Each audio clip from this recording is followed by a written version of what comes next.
Hello everyone, welcome. It's exactly that time, at least for me, 6 p.m. Friday, 6 p.m. Pacific Standard Time. So good evening, or for some of you, good morning, or even good afternoon perhaps. So welcome, thanks for being here. So whatever time it is right now, get used to it. This is when we do it. Actually, I should look. Isn't like New Year's coming up pretty soon too? When is that? I would say we're here all the time, and who knows, maybe I'll do a New Year's live stream. Oh no, that's like on a Sunday night. Okay, we're totally cool. Yeah, next Friday, totally here, no problem.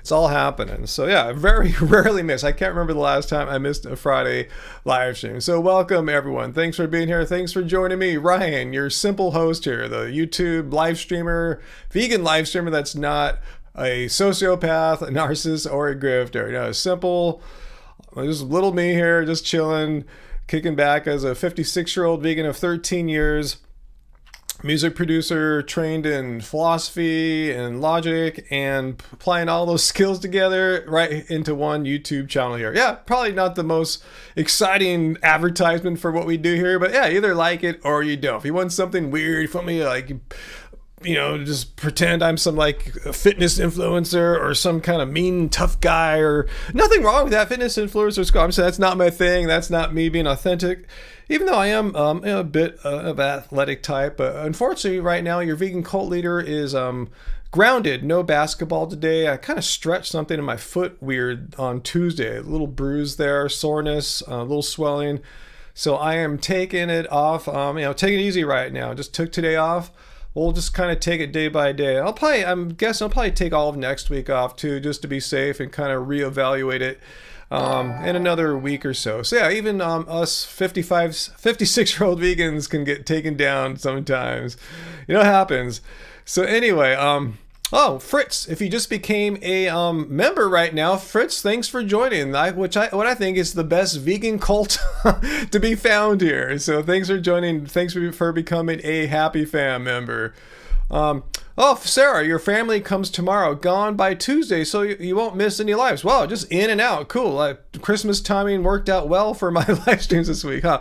Because, yeah, I don't have to worry about it as well. I'm just thinking about you, Sarah. I think, yeah, I see my mom, no problem. It's all good. So awesome.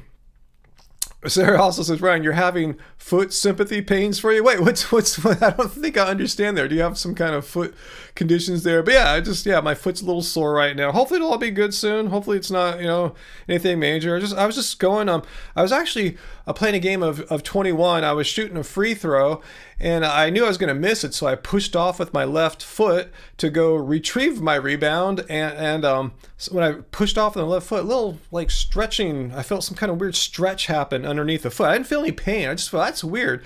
So I just took my shoe off. I feel fine. I said, I'm just going to stop right now. I don't know what it is.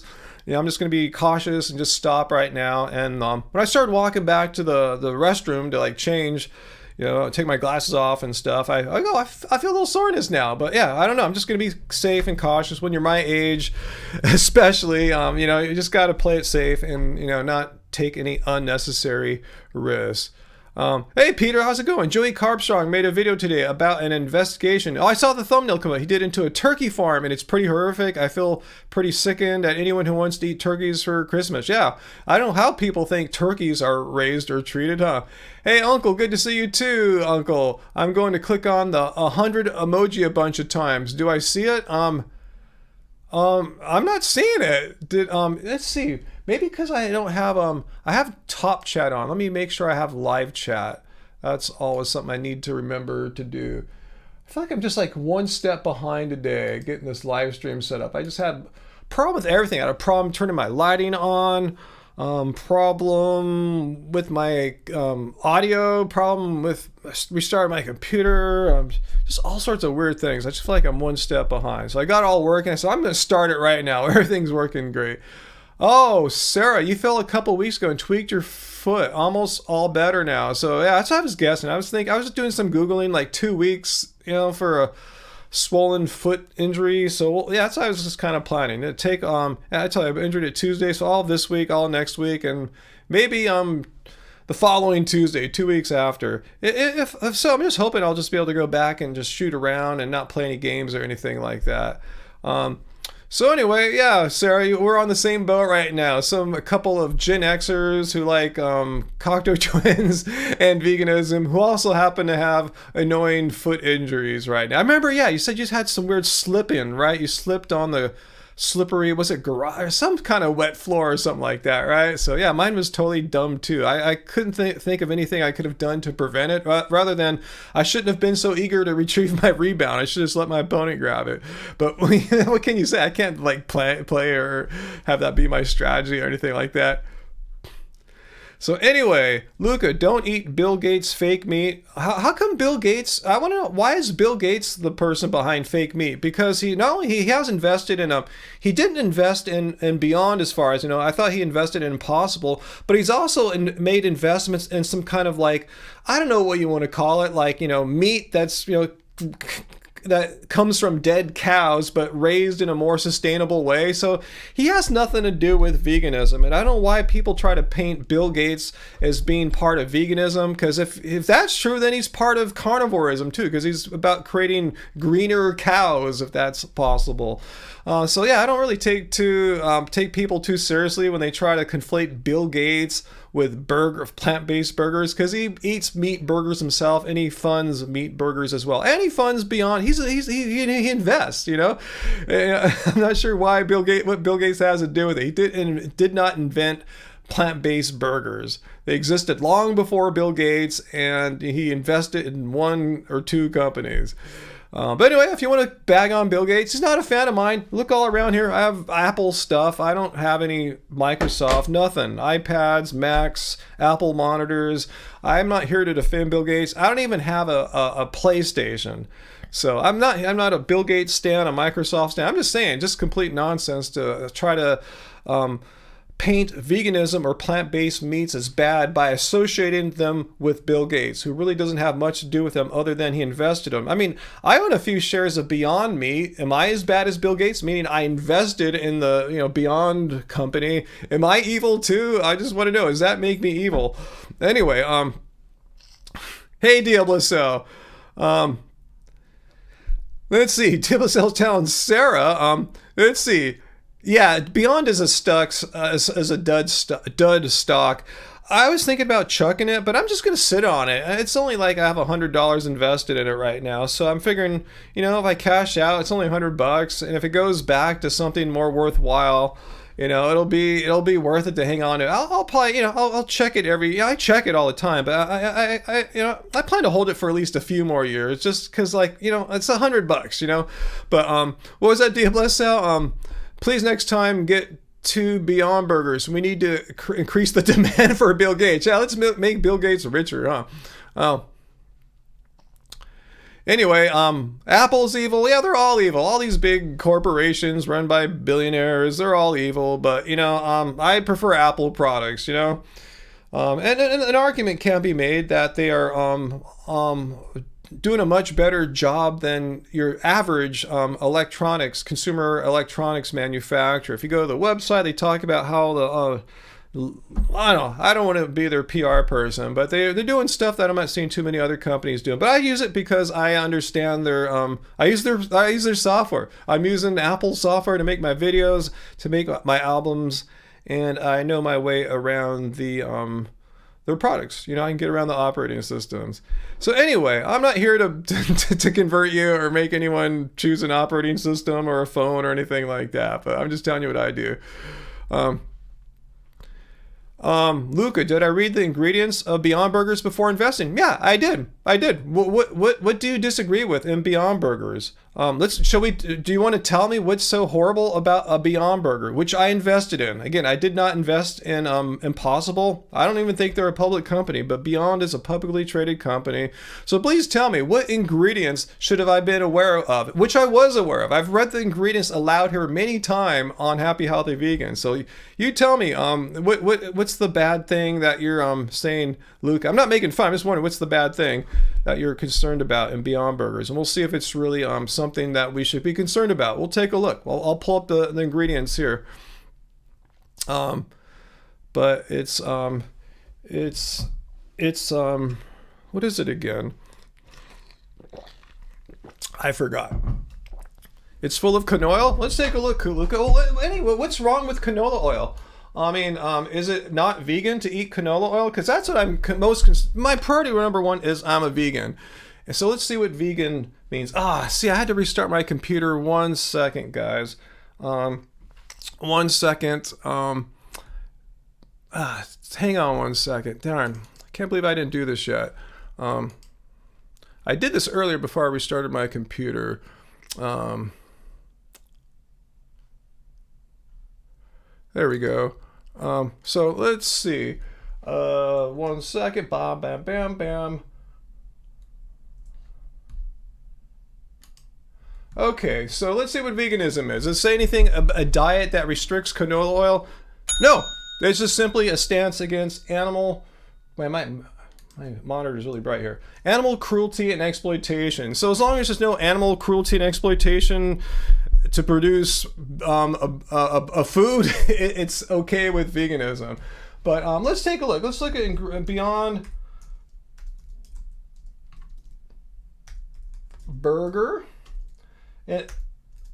ingredients and see if it's full of canola oil. Let's see.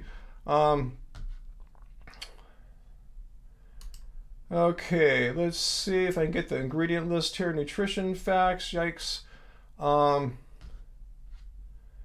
Okay, where is the ingredient list here? Okay, here's the ingredients.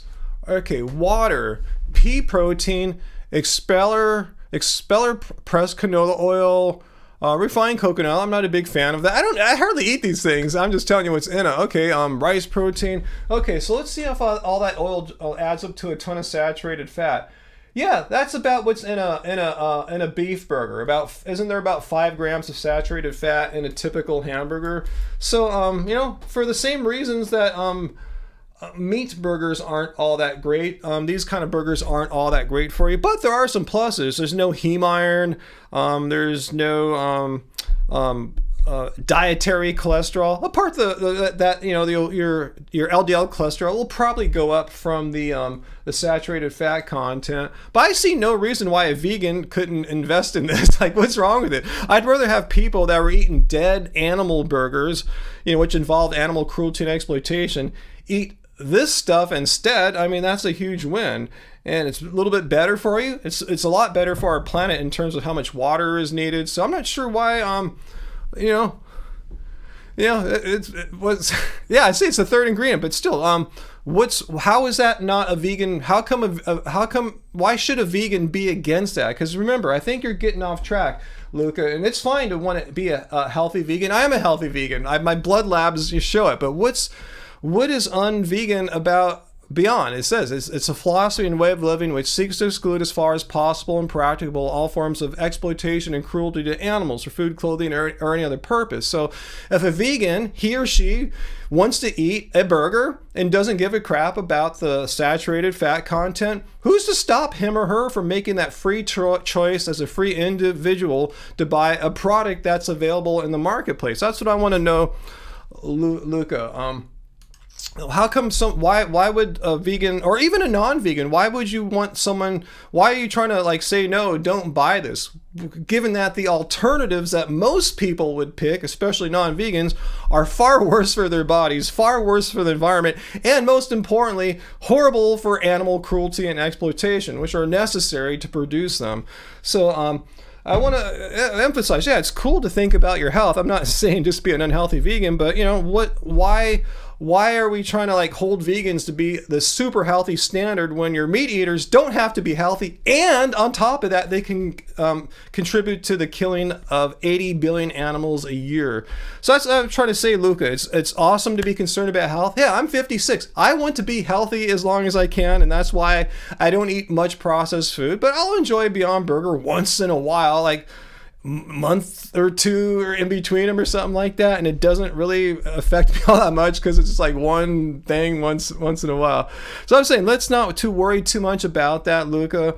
Let's be more concerned why we're vegan. It's not a selfish thing. I didn't go vegan for me. I didn't go vegan to become the healthiest person in the world or a great athlete or anything like that. I went vegan because of animals. Let's not forget about that. Everyone, sometimes we need to remember that, all of us. Just remember, it's not about you. It's not about me. It's about animals. And on top of that, if you want to eat a healthy vegan diet, there's ways to do that. There's ways to do it quite easily. Hell, just get our freaking book. Yeah, don't eat the Beyond Burgers. Just get the Happy Healthy Vegan Cookbook.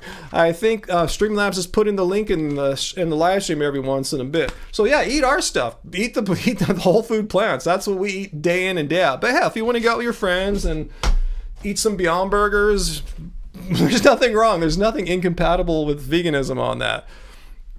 So enough of that. Just want to emphasize veganism. It's not necessarily healthier. You can totally be a junk food vegan. I know junk food vegans. They're fine. They're cool. There's nothing forcing one as a vegan to eat healthy. Just like there's no one forcing meat eaters to eat healthy. It's your choice. You can eat a really healthy, clean, whole food, plant-based diet, as we pretty much do.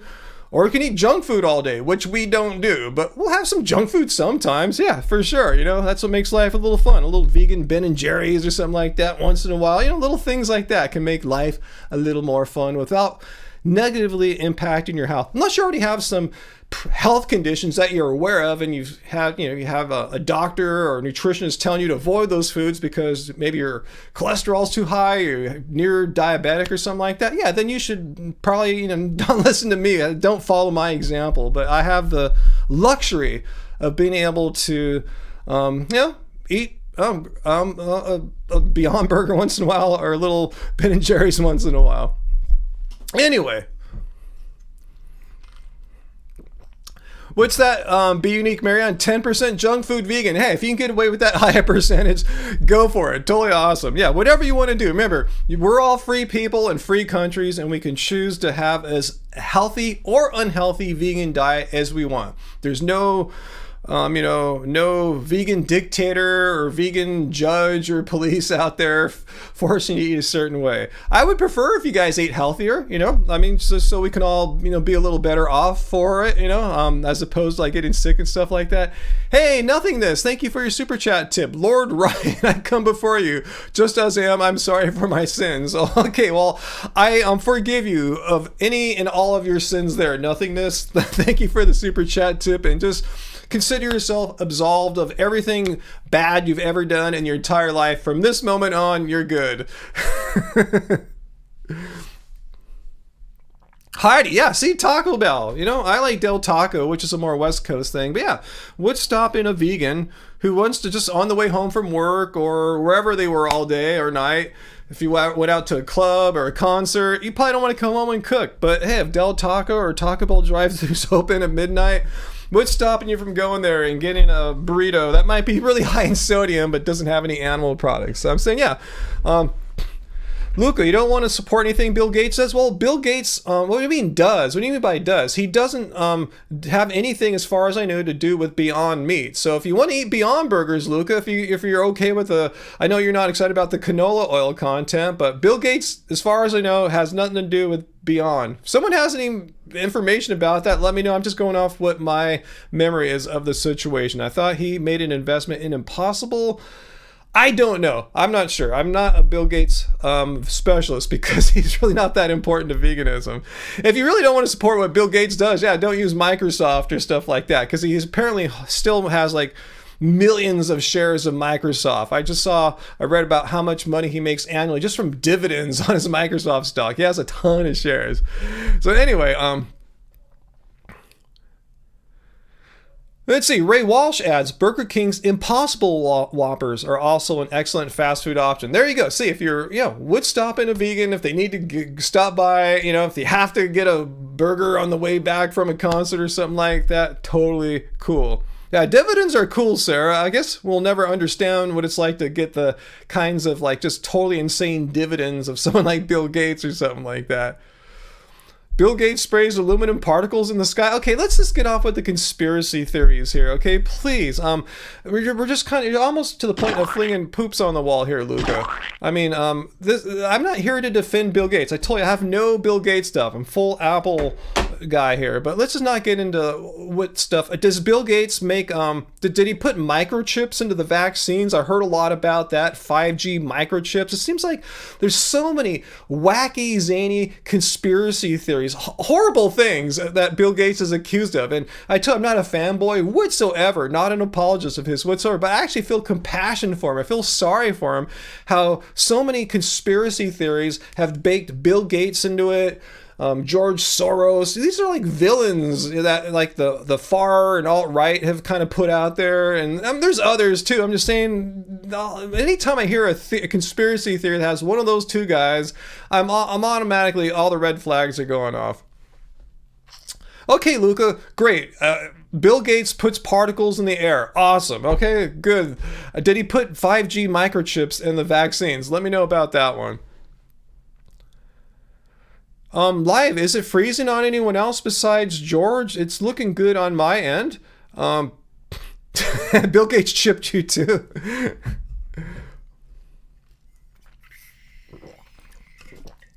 So Luca, if you have an actual question about veganism rather than Bill Gates, this is not the ask anything about Bill Gates live stream. If you have a question about veganism, we'll answer, but please, no more Bill Gates related questions. All right. Because he is not a vegan. He's not a vegan poster child. I don't see him supporting veganism because he also donates money to fund animal agricultural ventures too. Oh yeah, we got a boat ton of rain, Uncle. Probably the same situation as you. Yeah, it all started here about this time yesterday and went on through all night while we were sleeping. Pretty gnarly at times. Yeah, Marshall, there's a good point. Bill Gates is actually helpful. He's helped many of us figure out who's approachable and who to avoid. So, yeah, like I was saying, Luca, when I see people like speaking all that, like telling me some wacky thing that Bill Gates supposedly did, red flags are going off. And I'm saying to myself, odds are this is probably not someone I'm going to have a great time if I went out with or have a great conversation with. It's usually, conspiracy related type of thinking. Anyway, Seth, have I done any street outreach activism? Yeah, a small amount, but I don't have like the whole like social support system and network guys like Joey Carbstrong, Earthling Ed have. They go out with a team, they have stuff set up. I try to hook up with some other groups that were out. The ones that show the TV monitors. Direct Action, is that them? It's been a while. That was back in 2019 or 2020 when I did that. But yeah, this is my wheelhouse. This is where I feel most comfortable. I'm in Myers-Briggs personality type indicator. I'm an INFP. I'm an introvert. I really don't like going out and dealing with groups of people all that much. I mean, I can do it. I can speak in public. I have. But it's not where I feel like I'm thriving, where I'm like living my fullest life. I feel like I'm living my fullest life here, hanging out with you guys. So I haven't done too much. This is where I do my activism. So if anyone off the street wanders into my live stream, and I often invite them here, often when I see a really stupid comment on my social media, I'll give them the live stream link. I'll say, come tonight, ask me your dumb question, then we'll discuss it and that, but they hardly ever show up. Anyway, Bob, you're close. You're INTP here. All right, cool. We got some introverts in the house. So, Marshall, you want to be abducted by aliens? Maybe we are, huh? Maybe we have been. We just don't know. Heidi, an INTJ. Yeah, last time I took the Myers-Briggs personality type indicator, I was super close to INTJ. I've been INFP ever since I started taking it in my early college, I think my freshman year in college. I've been INFP the whole time, but I've noticed the last few times I'm creeping closer and closer to INTJ. I was maybe a question or two off from becoming an INTJ. So we'll see. I should take another test again. It's been maybe 3-4 years. No, it was way before COVID, probably. It was like 4 or 5 years when I last did a Myers-Briggs. So I should see if I've changed it all. Or maybe I'm more INFP now than ever because I'm so kind of anti-social. Monsanto changed their name to go unnoticed. Luca, why are we going off on this stuff? I hate Monsanto. I have a shirt, Millions Against Monsanto, that I got for making a donation to like the Organic Consumers Association many years back. No, they were bought. They were they were purchased by another company. Is it Bayer or something like that? No, Monsanto just didn't rebrand. They were acquired through a corporate buyout, a corporate acquisition. It probably didn't hurt their business to get rid of the Monsanto name because, yeah, a lot of people associate that name with bad stuff. Not saying that's right or wrong, but it probably helped their business to sell more Monsanto's crap by not having the Monsanto name and label on it. So, yeah, I agree with you on that part of it.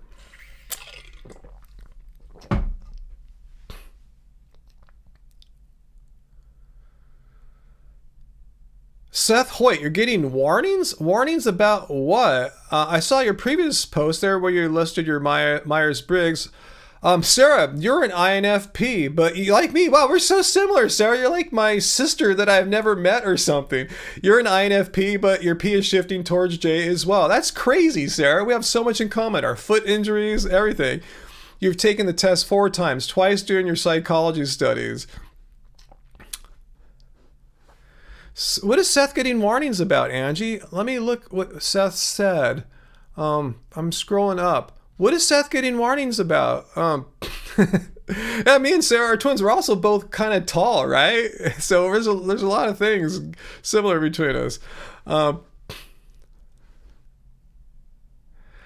Let's see. I want to see what's going on with Seth's warnings. What's happening? Too many caps. Oh, I'm sorry, Seth. Yeah, I do have an all caps filter in my software here. So yeah, I apologize for the, what's that, false positive or whatever. But yeah, usually when some troll meet loving trolls here, all you vegans are all blah, blah, it's usually someone like that typing in all caps. So I apologize when someone with good intentions gets caught. But yeah, let's avoid the all caps. It is even if you have good intentions, to most of our eyes, it's kind of shouty looking, but Uncle can get away with it because he's a moderator. And posting comments too fast. I forgot what you have to wait 10, 15, 20 seconds, Seth, something like that. So yeah, now you kind of know the ground rules there. Yeah, Bill says no yelling in the chat.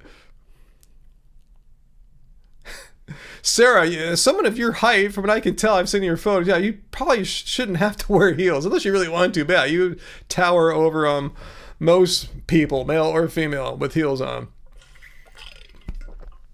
What am I eating for Christmas? I don't know. We're just gonna chill around here, Peter. Yeah, we're not gonna do anything special or anything like that. So, yeah, whatever Angie makes us. Oh, you're just playing dress up. Okay.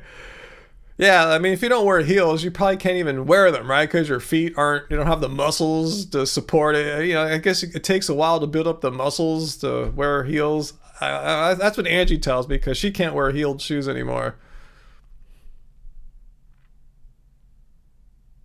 Allison, hey Allison, when you did the Myers-Briggs in high school, you were an INFJ, which I'm creeping towards. It's kind of weird here, isn't it? I mean, not here, but isn't it kind of strangely coincidental that most of you guys are also close to my Myers-Briggs type? I saw a few INFJs, INFPs, INTPs.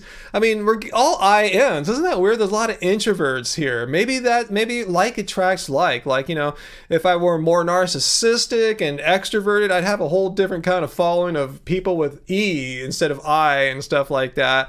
But since I'm chill, not narcissistic or anything like that, just a chill introvert, I attract chill introverts. So, yeah, I guess this is kind of showing like attracts like. I'm sure I have a few extroverts out there, but, just the fact that you're hanging out with me on your digital devices right now might indicate you're an extrovert rather than being out right now on a Friday night at the bars and the clubs and getting crazy ass drunk and trying to meet a person to have a relation with, whatever people do on Friday nights. Yeah.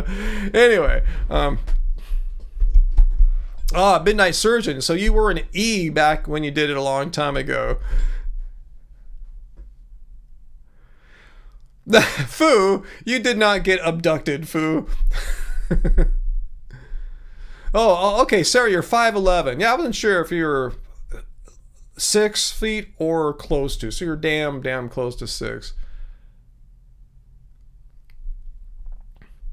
Okay, another extrovert. All right, cool. Fritz, I knew there'd be some E's. I didn't say that there wouldn't be none, but I seem to have a lot of I's. Oh, Nikki's an E. Awesome, cool. Well, maybe you extroverts are speaking out now that I made my hypothesis based on the limited data I got from you guys.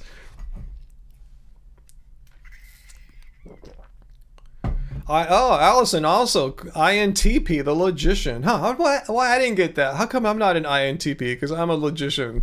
I mean, I'm not a logician, but I'm quite logical in my approach to things in life.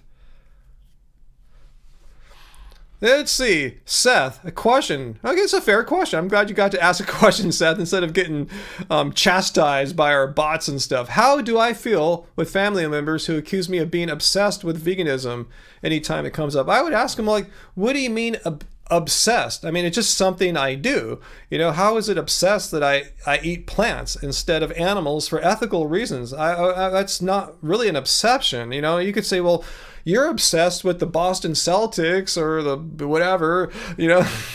You just could you watch them all the time. That's more of an obsession. I just go about my life, and when it comes to mealtime, I don't eat animal products. And how is that an obsession? I would ask them to justify their assertion that they're making, that you're obsessed merely based upon that you don't eat animal products. Unless you're doing stuff out there, is it Seth, that I don't know about? Maybe you're wearing shirts that say, "Go vegan or you suck ass," or something like that. I don't know. Maybe you got something like that going. I don't know. Barring something like that, you know, barring you're like kind of like me, more or less, you know, not confrontational or anything, just doing it and just not arguing with family members or anything. You know, just ask them, what do you mean by, where do you get that I'm obsessed? Like, what have you seen about me specifically? What behaviors, what actions have you seen from me specifically that would be characterized as obsession type behavior? Just kind of curious.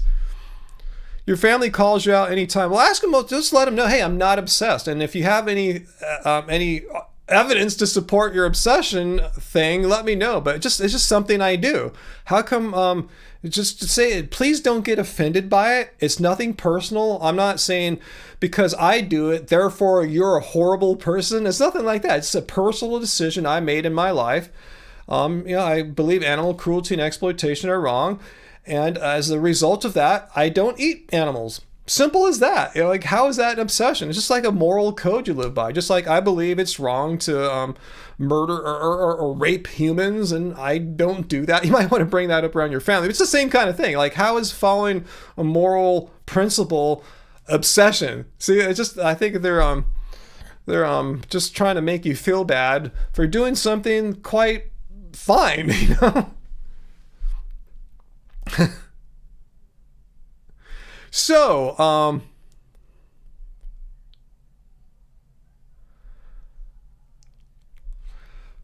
what's that, Lucas? Some vegans can be annoying, like PETA people. What do you mean? I mean, why generalize? Because I could say the same thing. Some meat eaters can be extremely annoying. Shall I show you my latest video that I made about hateful comments we got on Facebook from people who saw a picture of food of ours? And again, we didn't say anything, go vegan or you suck ass. Just like, hey, here's something we ate yesterday. And people saying mean, hateful things. They wish we were dead. So yeah, some meat eaters are hateful assholes. Some vegans are hateful assholes. So what, Luca? Please don't generalize. If a person is a hateful asshole, they're a hateful asshole. And it doesn't matter what diet they're on. The diet's not going to make them better. Eating meat isn't going to make a hateful asshole a nice, compassionate person who doesn't leave hateful comments on peaceful 56-year-olds' posts on Facebook. And likewise, if a vegan's a hateful asshole, eating salad and kale and Beyond Burgers and bananas isn't going to make them not be hateful and asshole-ish.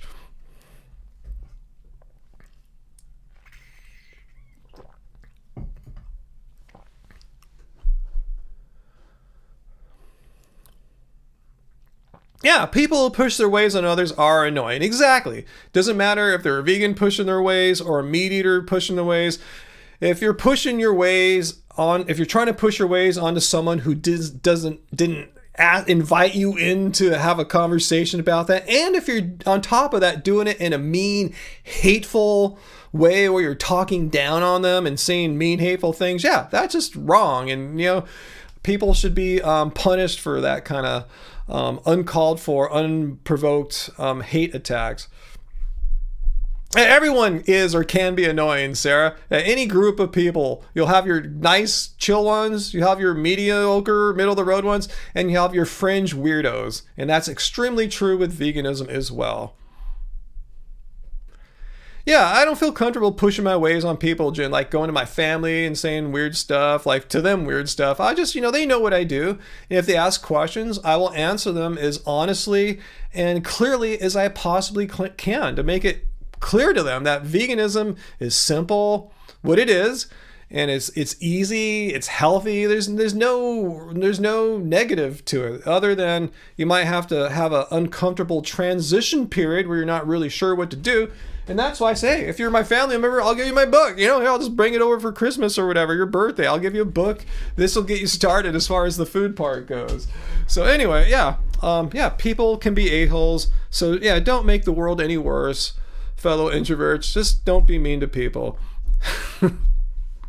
And just because you're vegan, it doesn't give you the free pass, the carte blanche, the justification to go out to strangers or even people, and be complete a-holes to them. Some people think it does. They say it in the name of animals. I'm going to be an a-hole in the name of animals. No, you're just being an a-hole because you want to be an a-hole. Don't use the animals as a crutch for bad behavior.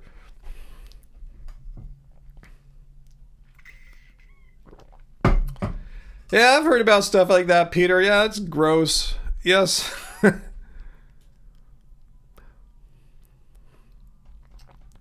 So, let's see. Yeah, Seth, non-vegans, quote, push their ways on animals. Their ways meaning they spend money at restaurants and markets for animal products. And that way of requiring animal products gets fulfilled in the marketplace. People raise animals, breed them into existence for a life of 100% exploitation and eventual slaughter. So that's pushing our ways, our human ways onto animals. Our ways of buying things, our taste preferences are such that animals end up getting killed. Sonny, I'm actually thinking about moving to Hawaii. It's on my list of places. I have a few other candidate places on my list right now too. So Hawaii is competing amongst a couple other locations that are not Hawaii. So I'm not talking about it right now because it's still not going to happen. It's not going to happen this year, moving out of here, and it's probably not going to happen in 2024 as well. But I've taken actions now this year, 2023, to set my life up so that I'll be in a much better spot preparedness wise in all ways, psychological, financial, all sorts of ways. So I'll be better prepared to make the move whenever the time comes eventually. Bill, I'm very fair. I hate everything equally. All right, good for you. That's how I kind of am too, sort of. Anyway,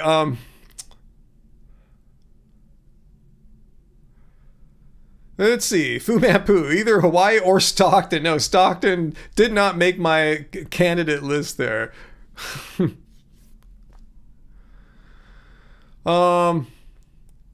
Is the bot cool with a-hole? A-hole's okay, Fu, if you just got that through there. Yeah, Jen. Sometimes I think people feel, I'm going to read you quote verbatim here. Sometimes I think people feel like I'm trying to push veganism on them just by making the choice to do it yourself. I'll add the yourself part. Yeah, just because you're doing something yourself doesn't mean you're pushing. You're just doing it. You're just being you. Just like me. I'm just going out, doing my thing, eating my food. Doesn't mean I'm pushing it onto people. Hello, LJA. Are you a new member? I don't remember you from past live streams. And if I forgot, my bad. I'll blame it on my age. And I'll blame it on vegan brain fog, which is apparently a very real thing. Yeah, Seth. Yeah, discussions with your family are typically pointless. You know what they say, the typical thing where you go back to Thanksgiving and, someone brings up something about like Trump or something like that, and it turns into a whole shit show discussion. Divisive things like politics, religion, and now you can add veganism into one of those hot button issues that can really trigger people.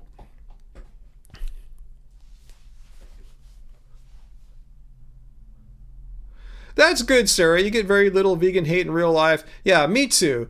You're absolutely right. Even when I do have any kind of discussion about it with my family, I think I do it in such a way that's so not judgmental, so not confrontational, that it doesn't make awkwardness. You know, it doesn't have, I don't have awkward experiences. But yeah, even apart from just family stuff, just when I'm out in the real world, real life, yeah, I don't have problems. It's just online. That's where all the assholes have gathered lately to cause just just hate non-vegans.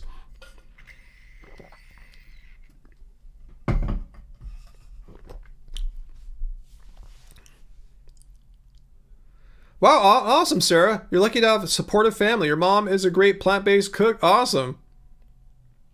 Seth, the most difficult part for you is the social aspect. Yeah, that's the part that's tougher, especially for, I think, younger people. I've seen many high school vegans go off into college, and they stop being vegan in college because they just want to go out with their friends, you know, their buddies, and just go out and drink, or their girls and go out and drink, whatever, just go out and party and not have to worry about stuff. You know, it makes me wonder, were they really vegan in the first place then? But yeah, I know it's the social issues that make it tougher for people. So that's the number one reason, according to that study. I like to hear meat eaters bring up from the who was it? The Humane Research Council. Yeah, the number one reason why people were no longer vegetarian or vegan were social things, not health things. It wasn't like their health was falling apart. Just for there's so many various social reasons that can cause strife for people. Fortunately, I don't have any of those issues. Pretty much everyone I hang out with is vegan, like Angie. It's not a really big problem or anything. We got all the vegan restaurants we could want to go to here. If we want to go to a vegan restaurant, or just we have great markets, farmers markets, supermarkets, little stores to buy plant foods. So yeah, it's not a problem. And here, especially in California, it's like if someone's not vegan, like some of my old buddies are from school days, they know I'm vegan. They're cool with it. We'll go out somewhere and we'll eat vegan food together. We'll go out to a vegan taco place or whatever. They're cool with it. Everyone here at least will eat it. There's very few complete a-hole people I know who are just like, oh, you're vegan? Well, I'm not going to go out with you then. We have to go to a steak restaurant or nothing. People aren't as narcissistic. I guess if someone's that narcissistic, I'm not going to hang out with them. So anyway, Seth, you've been pushing Veganuary pretty hard this year. I gotta start pushing that in another week or so. Thanks for reminding me there. Bob made a joke? The internet has become way friendly over the 10 years. Wow, Bob. That is a joke, right? That is a joke. I remember what the internet was like before, like 10 years ago. It was a much friendlier place. I didn't want to quit doing social media every day. In fact, wow, the internet's cool. I want to be on social media all the time. That was kind of my more attitude 10 years ago. And now it's just the ratio of hate to non-hate is increased a lot, and it's making it not really worth that the calculus isn't adding up in the case of like, oh, I want to be online all the time now and have myself exposed. Not myself exposed, but be exposed to hateful people, exposing their hate onto you. Not that there's anything about me to expose. Oh, there is that one guy I killed in prison a long time ago, but let's leave that for another time. CB, what's my main source of fat? Good question. I don't tend to break down my foods like, oh, this is a carb, this is a protein, this is a fat. I know our plant foods all have all three macronutrients, but I do eat a good amount of almonds and pumpkin seeds, pistachios, sometimes cashews. So yeah, nuts and seeds, I guess. But yeah, what else? Avocados, California avocados. Mine are not flown in from Mexico. Mine are trucked over from like 120 miles away. Anyway, hey, VLAM. Good to see you, VLAM. Thanks for joining us. No, all caps 3. I've never tried Nice Burger. It's a great vegan junk food nearby to you. But is there one new? Is it like a takeout kind of place, a vegan restaurant? Never heard of it. We have several vegan chains here, like Veggie Grill, Plant Powered Fast Food. Just got some Plant Powered Fast Food yesterday. Got their breakfast burrito for breakfast. Let's see. Anyway, Seth Hoy, you have yet to meet another vegan in the wild. Oh, I'm sorry to hear that. You probably don't live in California or New York or something like that. Well, you can hang out with us all you want, Seth. This is, one of the many great benefits of this little community I've created here. It fulfills many functions for many people, but one is, if you don't have a lot of vegan friends, here, we're all pretty much, most of us here are vegan, or at least vegan curious. Yeah, most all of us here are vegan. So we're your friend. We're friendly with you. So Maine, I have no idea what it's like in Maine. Imagine it might be a little tougher in such a smaller population state like that. But anyway. Okay, I've never heard of it. All caps 3. I'll keep my eyes open for it. What's that, Peter? Why do people make channels where all they do is make hate content just to hate? Because they are messed up people, and they find strangely that their messed up, hateful content is promoted by YouTube and they receive money. It's like, wow, I can get paid for hating? Awesome. Like, wow, this is the greatest job ever. I hate all the time and never got paid a penny. Now I can sit on YouTube and hate and have checks come to me every month, or direct deposits.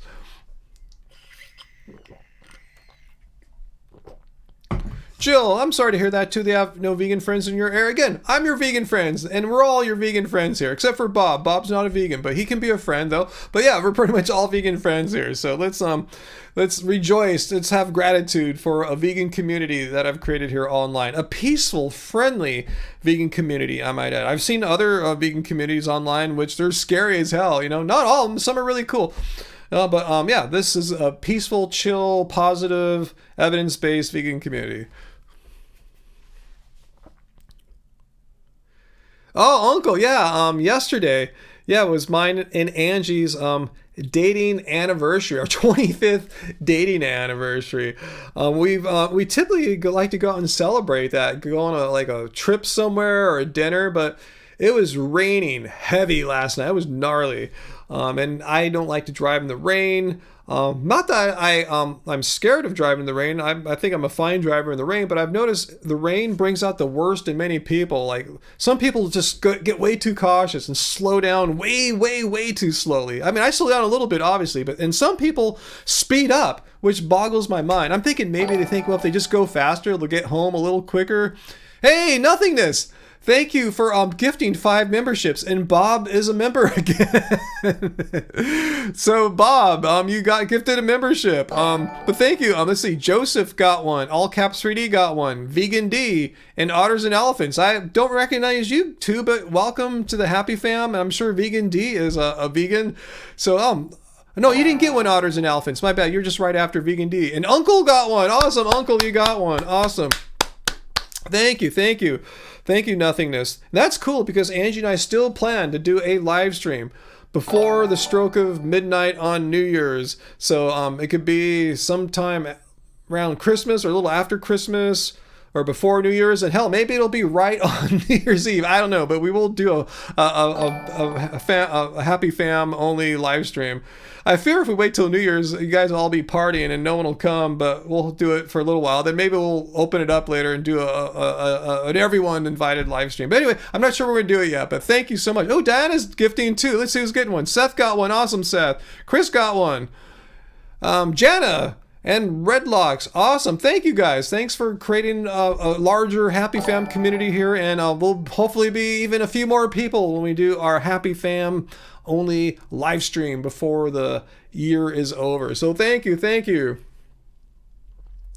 Hey, Dr. Bear is in the house. Awesome. Hey, everyone. Happy belated solstice.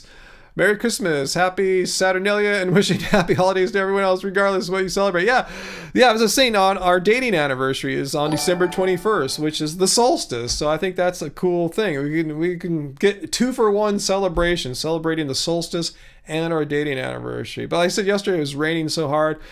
So we didn't go anywhere. But the good news is I started making a really, really cool song yesterday. I was blown away. I usually, in one day of working on a new song, I only have like a little loop, and I can tell there's some good ideas and vibe going on. I have like a minute 10 seconds of like, it sounds like it's finished already, and it's like, it's so cool. I think it's the best, like the coolest song I've made in like 10 years or something like that. I had to go show Angie, Angie, either I'm crazy or I think we've made another like great one. So anyway, that's what we did on our, and she came in, she added some vocals already, the song's moving along. So that's what we did on our anniversary, writing probably our best song in a decade. So anyway, we'll get it out for you next year for sure. We have a bunch of songs. I just finished one pretty much today, yesterday, and this new one that we're starting too. So we are on a roll right now. Yeah, we'll get them out to you, Uncle. Yeah, next year there should be a lot of love spirals for you guys. A lot. Just got to figure out if we're going to release them one at a time as a bunch of singles or put them out as an EP or mini album. We have options. See, I see a question about Disneyland. Hey, Ryan and Cult Family, my girlfriend is at Disneyland right now, and apparently there are thunderstorms. Yeah, the weather is still a bit unsettled as this big winter low pressure system moves its way out. I mean, it hasn't really rained much since this morning here, and we're not too far from Anaheim, but it's been unsettled. Like earlier today, it was sunny and warm, and then it got really cloudy and windy, and so yeah, the weather's going to be funky until basically till tomorrow. And then from there, we see a clearing period. So if your girlfriend's still out here, tell her to chill, and it'll be nice. It'll be nicer. Hey, Jill, I've been listening to Love Spirals channel. Always enjoy your music. Thank you. And we'll have more music, like I said, for sure. We've been working on a lot of music this year. And we've already released some on other people's compilations and projects. I remember I played one like a month or so ago, and I knew it was going to get demonetized. That's fine. That's cool. I don't care. I just wanted to show you guys our song a while ago because it was on another label. And when we release it, we have it so that we should be able to play it here.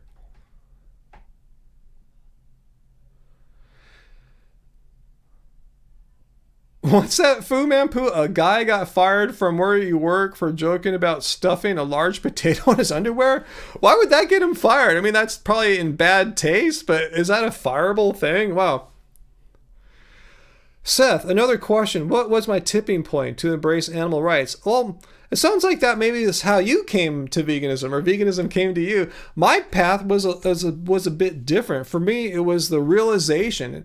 I don't know where it came from exactly, but it just came, the realization. I remember maybe it tipped me off one night when this was like in the 80s, and we had a microwave, and my mom got like this package frozen microwave hamburger. I go, this is lame. Why are they killing cows and so disrespectfully put them in a box that you put in the microwave like a month or two later? Anyway, it just dawned on me, or I shouldn't say dawned on me, I had the strong, forceful realization that why am I having animals die for me, for my meals, when I don't have to? I can eat plants and be fine and healthy. I didn't realize when I was younger there were like vegetarian cultures out there. There wasn't really veganism much in the 1980s when I first tried eating plant-based. But anyway, that was it, realizing that animals don't need to die for me. And if I truly love and respect animals, why would I want them to be killed for me when I can eat plants and not have all that exploitation and cruelty brought into the world and onto specific animals? So yeah.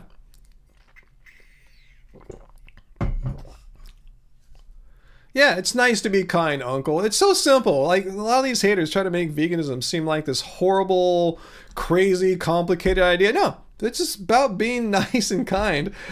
That's why I don't get all the certain faction of like mean, hateful vegans. It's like, wow, veganism is inherently like a peaceful idea, a compassionate idea, and being hateful is not really helping to promote a peaceful message. But that's just my take. Anyway,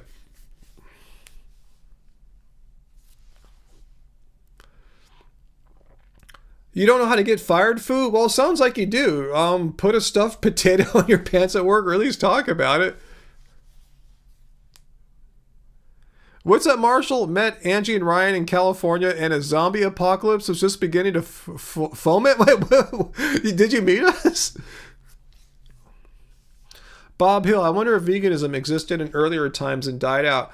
I don't know. I mean, like I've said, before, veganism is a choice, and if you're going into like, a really ancient history when food availability isn't like it is now, you just kind of had to eat what you had to not die. It takes a certain level of civilization. So yeah, maybe the Greeks had it and it just wasn't. I don't know. I'm not a historian of diet, or I'm not an anthropologist or anything like that, but you do need some kind of life in which that you're not just trying to survive each day and not die. You can't be in survival situations and have the higher thoughts of art, philosophy, veganism. Those things arise after certain needs of not dying every day get met. That's, does that seem reasonable? Yeah, Seth, I first tried going vegetarian in the 1980s. I was living at home. It didn't work out that great. I mean, it worked for a while, but I was too dependent on my mom because she was the one that made all the food.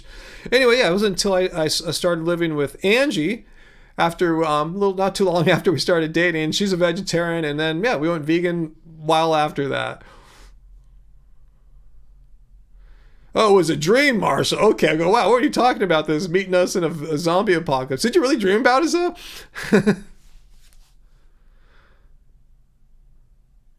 Wow, Ray, you're surprised your sister didn't go vegan. When she was a little kid, she was eating some meat, and my mom went, "Moo, you're hurting me." Freaked her out. Yeah, wow. I'm surprised your mom said that. That's not the kind of thing typically I say when someone's eating meat.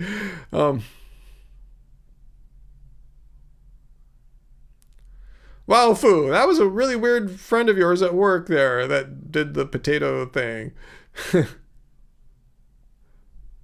Yeah, Bill just gave you a nice tip, Fu, there on how to get raised. See how that goes. Let's see, Sarah fished on her family property when she was a kid. It was all fine until your uncle showed you how to clean it. Never again. Yeah. Yeah, I know as a kid, I enjoyed fishing too. And then when I watched like my dad clean the fish, I go, whoa, okay, maybe fishing's not as cool as I thought. Yeah. Anyway. Yeah, so you don't need to kill fish. You don't need to gut them. Eat plants. You don't have to gut lentils, right? You don't have to gut potatoes.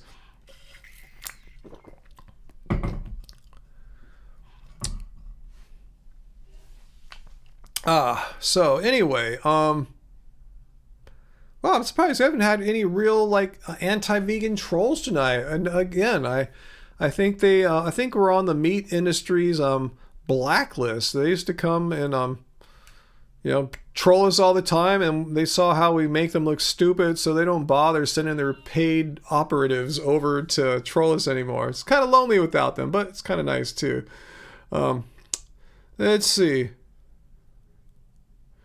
Okay, see, Dr. Beartown VLAM is definitely traumatizing. I still remember the crab thrashing around when your dad stabbed it. I'm glad now your diet doesn't require violence. Yeah, no kidding. And anyone tries to say, oh, you're being violent to them potatoes and lentils. Nope. That's not a fair analogy in any way.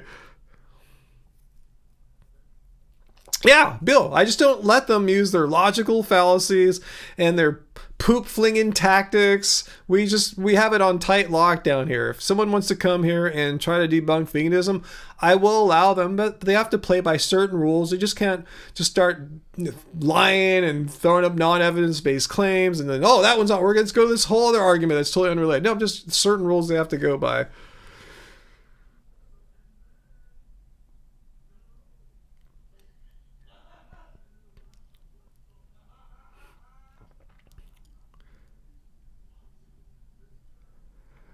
I didn't really come out as vegan, Seth. Something I just did, I remember like when I really first contemplated, hey, I could really make a go at being vegan, is when I went on a little trip to San Francisco with Angie, and we ate vegan the whole week, basically. All the restaurants we went to, I got the vegan options. The food we bought at the market and cooked at the place, all vegan. It was easy. It's not that hard at all. And, I think that was finally made me realize I should go vegan. But I never really came out. It's really no one to, for at least me in my world, my social circles, there's really no one to really come out to, about being vegan.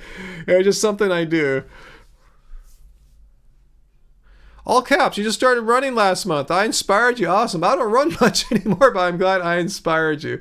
I was on the exercise bike today, first time in a while, because I told you my foot is not feeling great. So I wanted to get off the couch. I was just kind of recovering the past 2 days, just laying low. Today I figured I'm going to get on the bike and rode for a while. Feel good. Tried to have a nice, good, long Zone 2 ride. Hey, Video Arts Productions.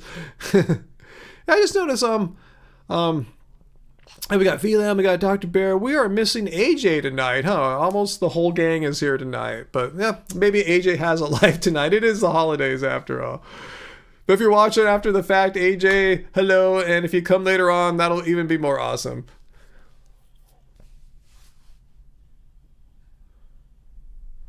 Be unique. Marianne, people thought you were vegan before you were because how you ate? Wow, you just ate a lot of plants before going vegan anyway? Awesome.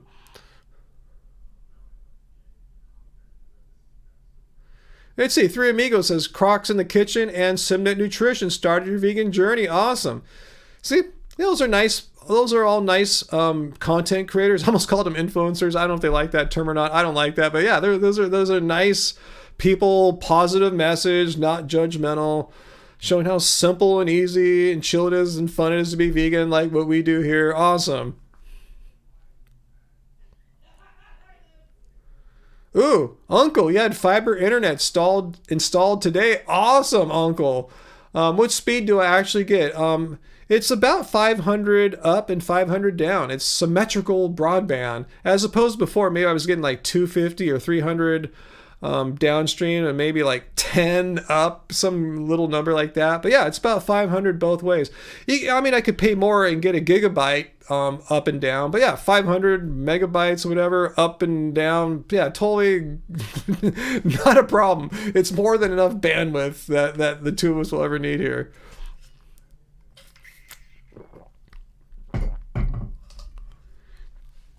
MCM75, is it even worth commenting about all the low-carb carnivore channels and anti-vegan YouTube channels which seem to be growing with huge viewing counts? Yeah, whatevs, Yeah, just don't give them any engagement. That's a good point, Dr. Bear. Yeah, don't just let them do their thing, and if it's going to grow on its own, cool. But vegans don't need to help out. Vegans need to watch us and help us out.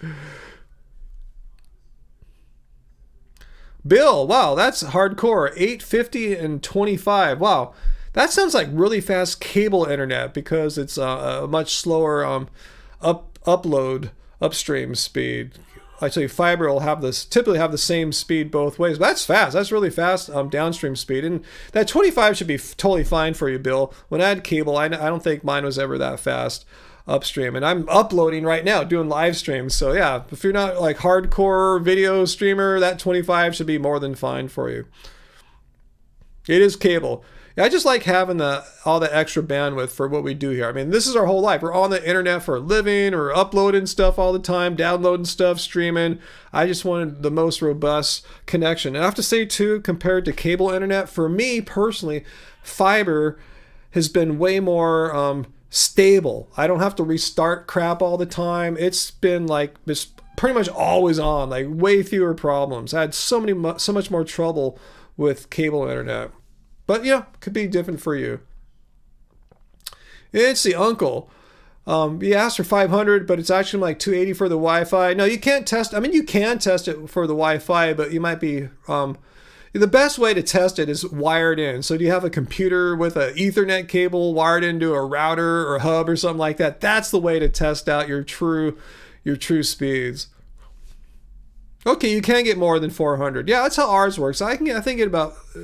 I get some pretty high speeds like that, but to really do the true test, you want to eliminate any variables you can, like, how robust your Wi-Fi connection and hardware and all that stuff is. Just plug in with an Ethernet, a gigabit Ethernet port.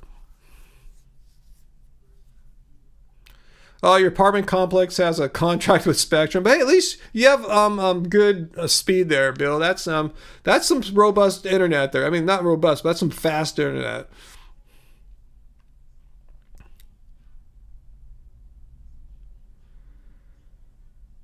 Graham, it's harder using chat on your phone. I can imagine.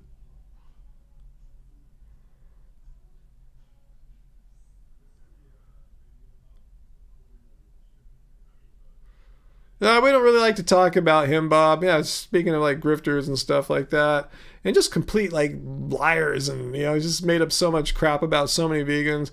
Anyway, yeah, we don't like to glorify people who spout nonsense and lie. Oh, video art's cool. You're getting fiber in the next couple of months. Good for you. Hopefully you'll like it as much as I've liked the change. I just want to call it an upgrade, which I guess it technically is not, but it sure feels like one. Ooh, that's painful, Bill. 113 a month? Just for an internet connection? Are you serious? You can't work a better deal than that? Oh man, especially for your income, 113 a month? Wow, that's criminal robbery there. Wow. There's got to be another option. I guess not if it's locked into your apartment building or something like that. That sucks. I feel for you, Bill. That is crap.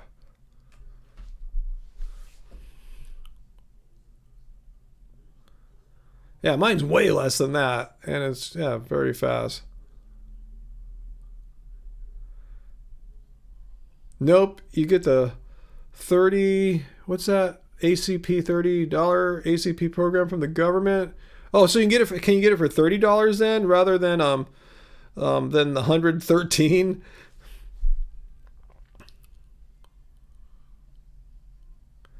So anyway, video art. Yours is 100 megabytes up, 5 down. That's what I had for the longest time, and it's doable. Those internet speeds, 100 up, 5 down. But anyway, yeah, if you can get fiber, you'll laugh at that. Like you'll say, I can't believe I lived with that. But yeah, again, for most people, it probably won't make a difference. Most people, won't saturate a 5 megabit upload speed. Most people won't, unless you're doing some crazy stuff like what we do here. Oh, it's $30 off. So it's still 83. Wow, that's more than what I was paying for.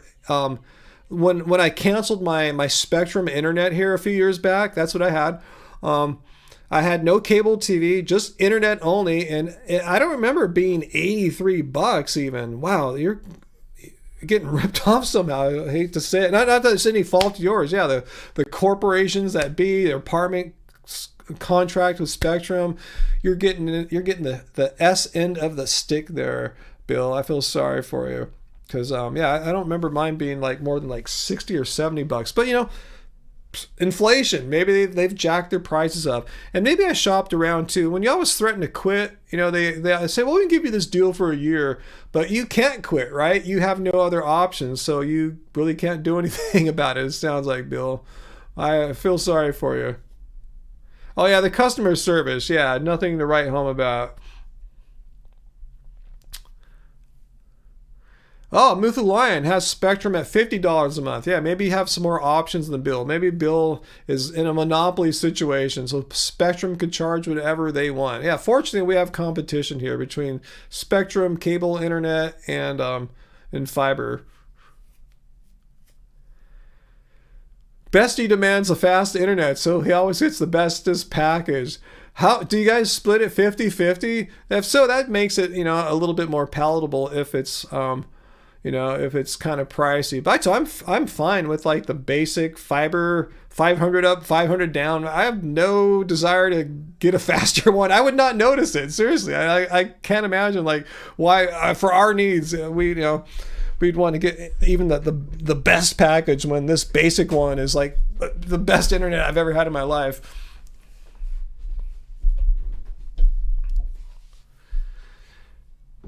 Is that what you got, Uncle? Like $250 a month? Because that's what my mom has. Now that I pay her bills and everything, I see like she's got the whole package with the cable company, the TV, the landlines, internet, the whole thing. Yeah, they're paying something like that, $250 or $300 a month, something like that. It's pretty crazy.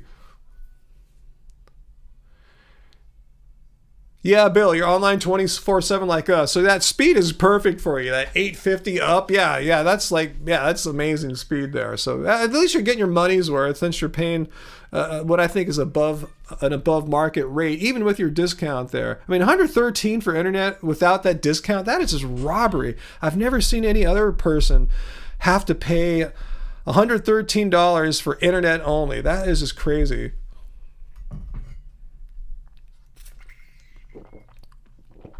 Another option you might want to think about, Bill, is now that like wireless companies are getting into the game. But yeah, if you used a really fast internet, then having a 5G internet you might not like that as much. But you might be able to save a lot of money. You might want to look at some places like, T-Mobile's got a home internet offering using 5G rather than like a wired cable into your home.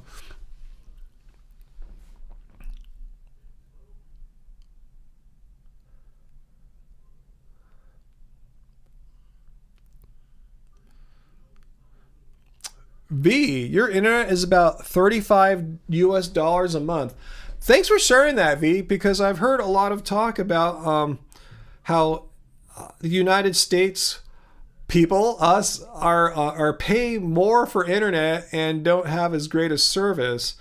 Kind of like our healthcare, we pay more per capita and we have the least good outcomes compared to the other developed countries that don't charge as much. And that sounds like what might be going on here too for our internet. $35.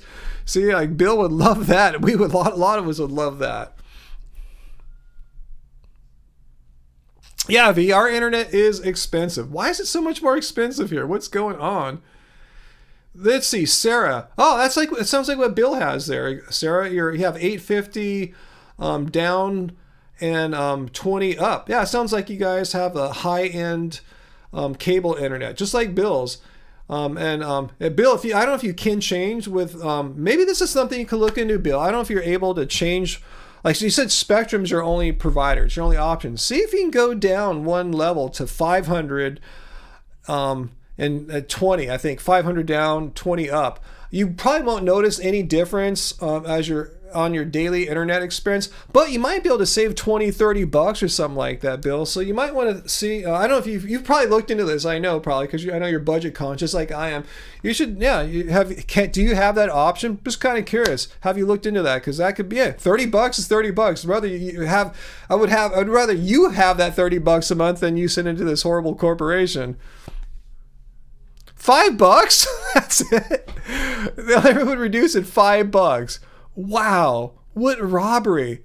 Seriously, I've never seen anywhere where you have to pay $113 as your only internet option. And it doesn't even come with TV. $113 just to get the internet. Or $108 if you get the slower speeds. That's insane. What are they doing to you there, Bill? That sucks, man. I feel sorry I'm outraged for Bill's plight here. Yeah, Uncle, the thing about Spectrum is when they offer those packages, they give you a 1 year rate, sometimes two, as you say. Then one day it's like, gee, my bill sure shot up by like $40 or something like that. Hey, you snuck that one in there, Dr. Bear. Yeah, tax the rich, meaning in this election cycle, as far as the bills getting put out there, those who earn over $400,000 a year, or is that or I forgot, is that 400,000 earned or 400,000 of income? Like after you deduct all your expenses and stuff like that, if you're left with 400,000, yeah, I say maybe their taxes could be a little tiny bit higher, perhaps.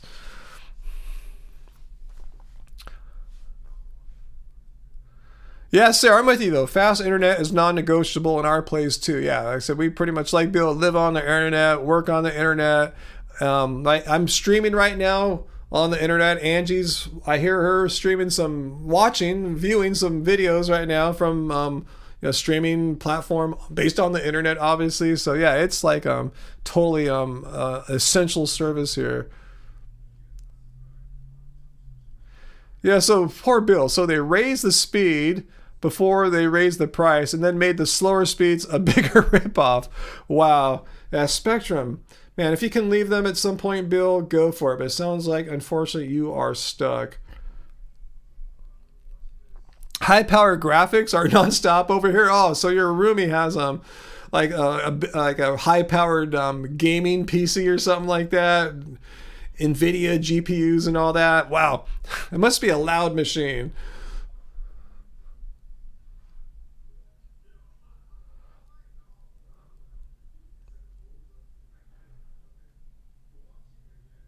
Yeah, marketing 101, steal from the consumer. So sorry to hear about that, Bill. Yeah, monopolies suck. I'm grateful we have a duopoly here. A duopoly is better than a monopoly. Unless they're in cahoots, then you have some kind of collusion situation. An oligarchy. Is that what that is? No, that's not an oligarchy. What's that called when you have two or three companies dominating the market and they're more or less kind of in cahoots so they don't have to like undercut each other too much? What's the word for that, guys?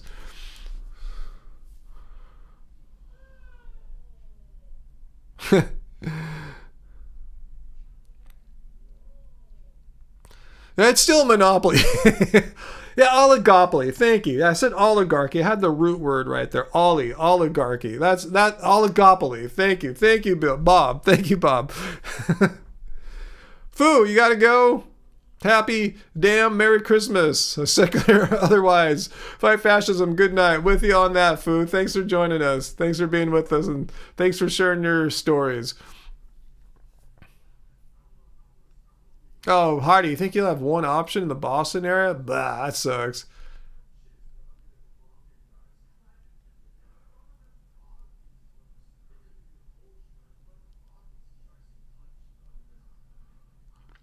Oh, V, I see your comment to Bob. I don't think he's heralding it. I think he just, unless you're talking about an earlier comment when he just said oligopoly, he's just answering my question like, what is that word again? When a very small amount of companies dominate a market. It's not a monopoly, it's an oligopoly. But maybe he said something before that I didn't notice.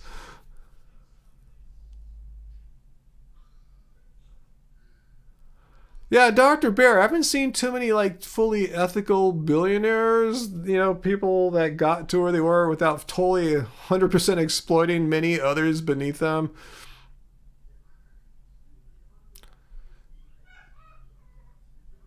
Never heard of that person, MCM.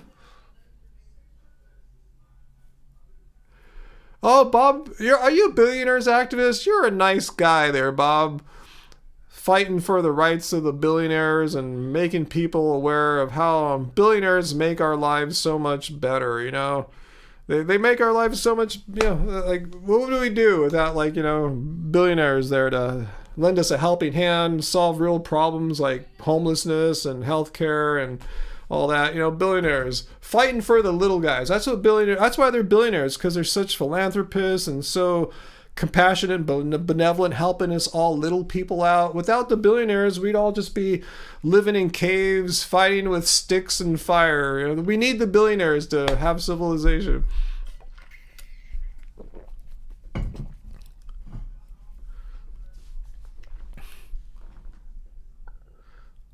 Well, Amazon's great, but actually the main profits for Amazon aren't from the Amazon service delivery business, the web store. It's been from Amazon Web Services, AWS.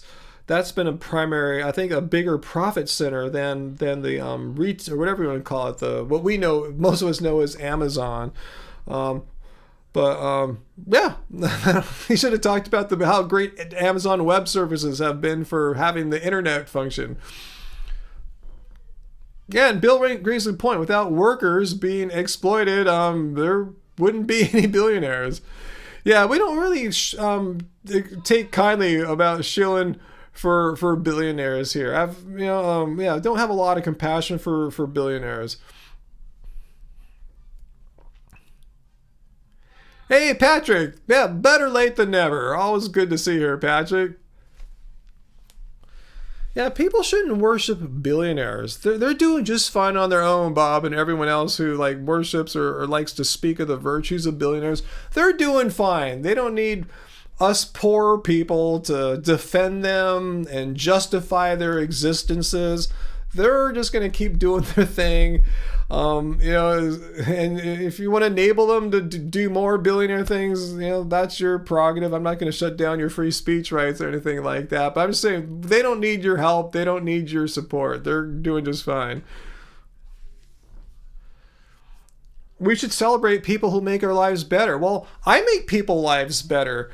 People who run, like say PETA, make people's lives better. LeBron James makes people's lives better. He's a billionaire. I'll scratch that. A lot of people make people's lives better. Mother Teresa made people's lives better. I never saw people saying that she should be a billionaire. Just because you make someone's life better doesn't mean you should be a billionaire. Yeah, some billionaires can make people's lives better. Some billionaires make some people's lives rotten, particularly people that they're exploiting and stepping on. And but yeah, that's I make people's lives better. I'm sure a lot of people in this live stream right now would agree that I've made their lives better. I definitely didn't make their lives worse. If I did, you guys wouldn't be here with me on the live streams. But just because I make people's lives better, I don't feel like I should have a certain level of financial success because of that. Like I should be maybe I should be a multi-millionaire instead of a billionaire or something like that. I don't feel any entitlement just for the mere fact that I'm a person who makes some people's lives better. That's a weird justification. We should celebrate the billionaires because they make people's lives better. Yeah, so do I. So does Mother Teresa. So do like the many healthcare workers. It's like a lot of people make people's lives better. I had to get on tech support with someone today for an internet problem, not related to my internet connection, something else. They made my life better, but I don't think that person was being compensated in any way that would justify if that's the requirement. You make people's lives better, you're going to be rich.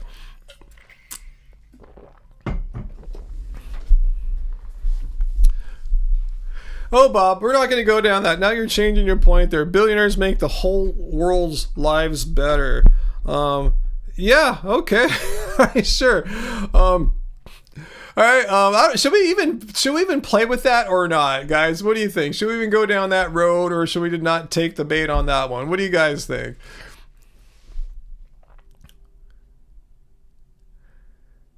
Oh, we were just talking about that, guys. Chocolate with cherry inside. One thing that Angie and I really, really miss from our pre-vegan days is some of that Trader Joe's we got. We called it it was booze cherries. They would have it this time of year. It's a holiday thing. Chocolate with some kind of cherries inside and some kind of liqueur. So that's why we call it booze cherries, chocolate booze cherries. We miss those. We were just talking about that the other night, how much we miss those Trader Joe's booze cherries. And I don't even know if they still have them, but they're not vegan, but we're not going to get them. But does anyone know of a vegan chocolate booze cherry? If so, please let me know, because I really, really miss booze cherries. It's so touching, though, that we have a billionaire activist in our company right now, someone championing and fighting for the rights of these benevolent billionaires who make all our lives better. Anyway, let's continue on here. Anyone know about the booze cherries? No, I just think it's touching, Bill, that he's a billionaire activist. Not a billionaire activist like a true billionaire who's a billionaire who's an activist. He's an activist for the billionaires. Like I'm an activist for the animals. Bob's an activist for the billionaires, because billionaires need activists, because they need poor people that don't make $500,000 a year, don't make $100,000 a year. They need poor people to champion them, to say good things about them, to support the billionaire way of life, So yeah, it's touching that we have a billionaire activist here. Bob is concerned about the plight of the billionaire, a very endangered species right now. They're under attack. Billionaires might go away. It could be horrible. That's touching, Bob. See the compassion that you have for Elon Musk and Jeff Bezos and the guys like that, the compassion that you have for those guys, how you want to speak out against the rights violations that guys like Elon Musk face all the time. Think about that now in terms of animals. Elon Musk can speak for himself. Hell, he bought himself a whole social media company for $44 billion, now worth maybe $10 billion at best. Smartest man in the world. Anyway, that's another tangent. But yeah, he can speak for himself and defend himself. Animals can't speak for themselves, and they sure as hell can't defend themselves. So instead of trying to make us feel sad for Elon Musk and all his billions of dollars and all that, that's not going to work here. We're not going to have compassion for the poor Elon Musk, richest man in the world, or Jeff Bezos. So that compassion that you have, the rights violations that you see happening with those two great men, the wrongness that you see done all the time unto those two great men, Jeff Bezos, Elon Musk.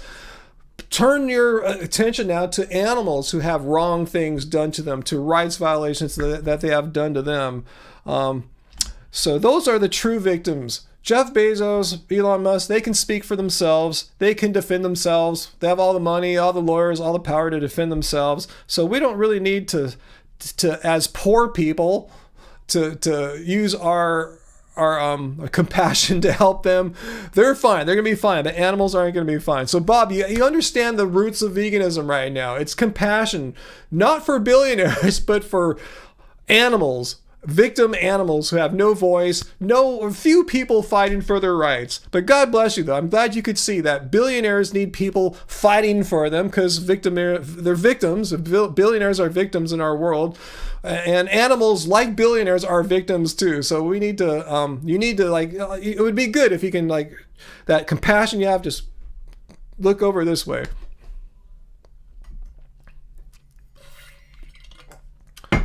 So that's good. All right. So now that I'm glad we talked about the plight of poor sad billionaires, the true victims in our society. Let's move on to something else.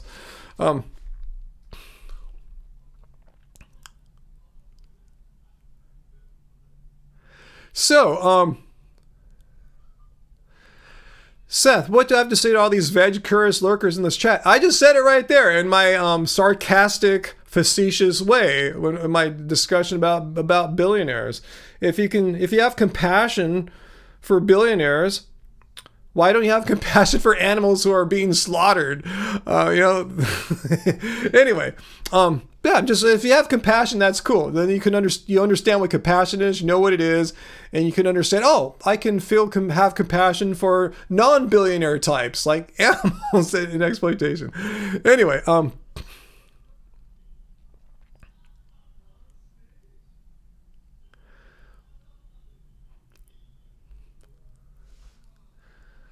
yeah, we should have, Steve, we should have compassion for Elon Musk because he told all those A-list advertisers who paused advertising on Twitter after certain remarks, I'm not going to get into them, that Elon made. He told them to F off. We should have compassion for Elon because the advertisers were leaving him. We should have compassion. I should think about, man, the richest man in the world says mean, hateful stuff on his platform that he bought, and advertisers don't like that. Elon's allowed more hate speech to flourish on his platform since he took it over. Advertisers don't like that. So since the advertisers aren't giving money to the richest man in the world anymore, I have compassion for Elon. I'm sad. I kind of worry sometimes at night, like, wow, how is Elon going to get by as the richest man in the world? Like, Disney paused advertising. Now he's in a war with Disney and Bob Iger, the CEO. Did you hear that, guys? If you own a Tesla, previously you had access to Disney Plus on your screen thing in the Tesla. Now you don't, because Elon got butthurt at Bob Iger pausing his advertising, as like dozens and dozens of other A-list corporations did. You can't watch Disney Plus now because Elon's feelings were hurt. So I have compassion for Elon. Like, I feel sorry for him. Like, wow, how horrible. The advertisers aren't there. No Disney Plus now. I feel bad. He was so offended and so hurt by that. I'm sad. I almost want to cry for Elon Musk. I almost want to cry for him. I feel so sad. Disney's tanking, but if you look at how Tesla stock has done this year, let's just pull it up right now. Tesla Do I still have Tesla? I don't know if I'm still following Tesla. I think I took it off my watch list, but I'll look it up again. TSLA. Let's look at Tesla for, let's see. Okay, it's done good year to date, but it's been basically flat since May, and we've had a bull run in August, September, and this month too. It's been flat. So if Disney has gone up since then. I think Disney's still let's compare Disney. So basically Tesla has been flat since May, and Disney, I think I don't follow Disney anymore. What was it? DISN. Is that it? Yeah, DIS. Disney has pretty much been flat since May as well, with a dip in between. So they're doing pretty much the same in this little cherry-picked window that I picked there.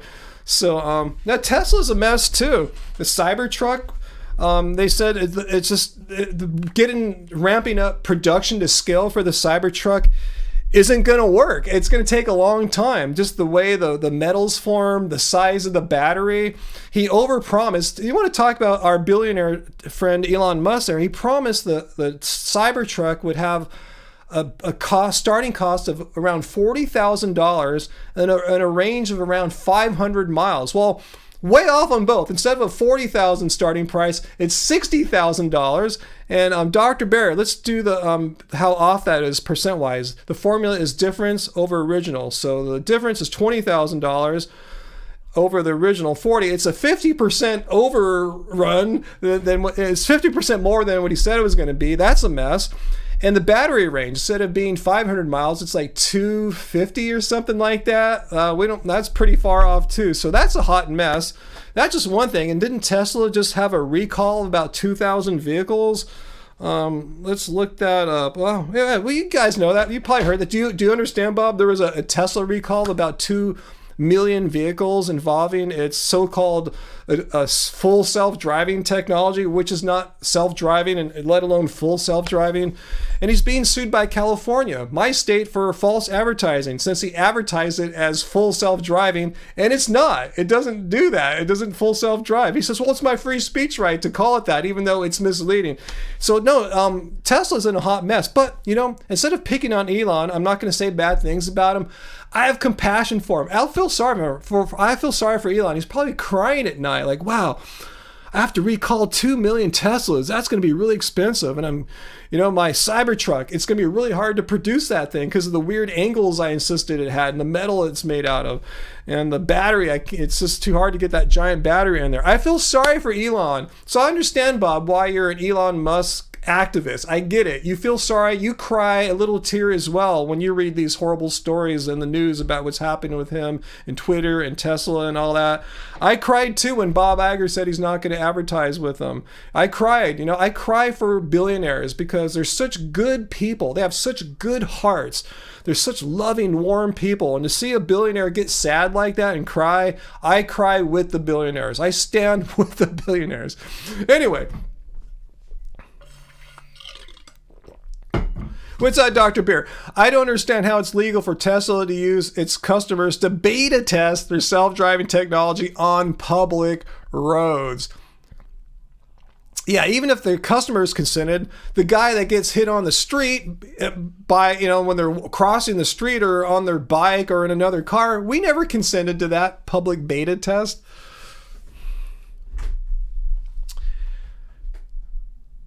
Move the line. Yeah, I don't know about all, but it seems like most billionaires I've studied are either like malignant narcissists or sociopaths. Two things I said. I'm not on this. I'm not a sociopath, narcissist, or a grifter. So yeah, I rarely see wow, that's a really cool millionaire. I don't think that guy's a sociopath or a malignant narcissist.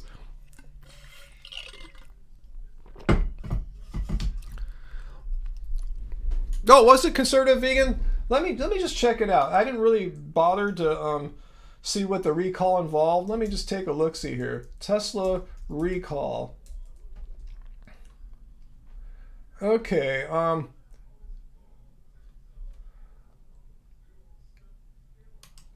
Okay, let's see what this recall involves. Oh, I just like my ad blocker. Damn it. Let me try another news source. Okay, is this one being cool? Ah, my ad blocker is stopping everything. I'm too... Okay, how about automotive news? Will you guys let me see the story? Okay, let's see. Oh, I need a I can't... How come I can't see the freaking ad? Okay, how about this website? Okay. Okay, they recalled... Okay, it's December. 120,000 electric vehicles. I know I got 2 million, but the fix is just another over-air software debate. There's a lot of debate in the Tesla community. Ooh, my iPad went off. Hang on 1 second, guys. Okay, it just says there's a lot of debate whether it's fair to call these recalls since it's an over-air update. So I feel better now about Elon Musk. I'm not going to cry as many tears about Elon now because the cars physically don't need to come to the back to repair shops, and there'll be less money for Elon. More money in Elon's pocket. I'm happy now. I really care about the billionaires' pocketbooks. I want their pocketbooks to get even bigger. You know, if you're a billionaire, I want you to be a multi-billionaire. If you're a 100 billionaire, I want you to be a 200 billionaire.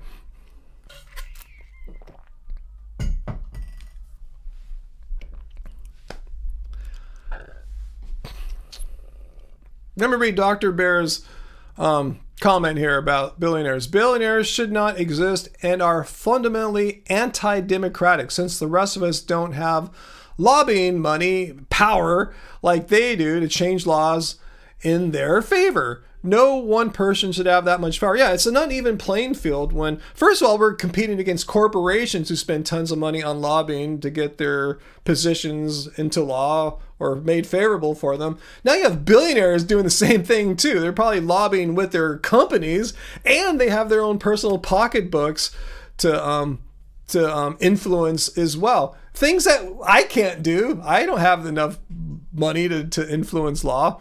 So it's not a completely even playing field at all. What does Bill say here? When corporations lobby and pay for legislation, it's fascism. If you support capitalism, you support fascism. DSL. Mr. Elon Musk believes that transportation contributes to CO2, but he denies that animal agriculture does. He's just misinformed.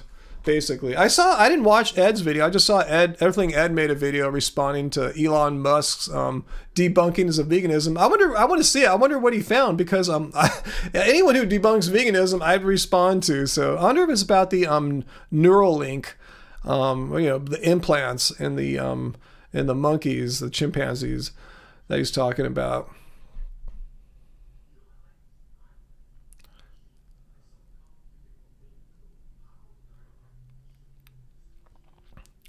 Jill, yes, we should be crying over Elon. Think about it. He's the richest man in the world. And, he gets upset when people say mean things about him or when people corporations stop advertising on Twitter. We should feel sorry. We should cry for him. We should have compassion for him. I'm going to stop fighting for the rights of animals. Maybe Bob's convinced me. From this day forward, I will stop fighting for the voiceless animals. 80 billion who are exploited and killed annually so people can eat meat. I should give that up and I should start fighting for Elon Musk. What do you guys think about that? Would that be a worthwhile use of my time to fight for billionaires rather than animals?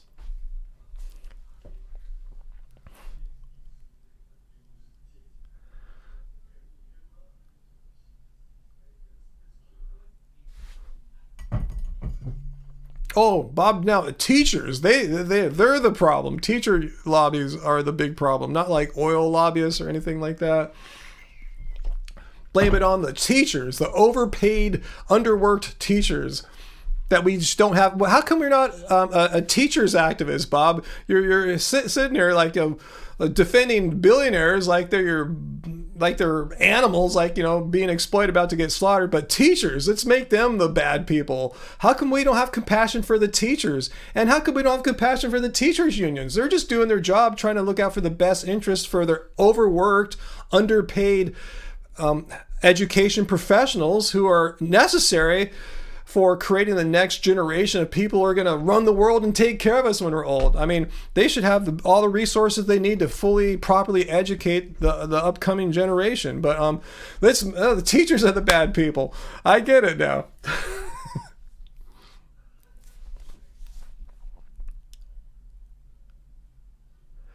Heidi, what kind of arguing is that Ryan's doing right now? I think I'm just being sarcastic.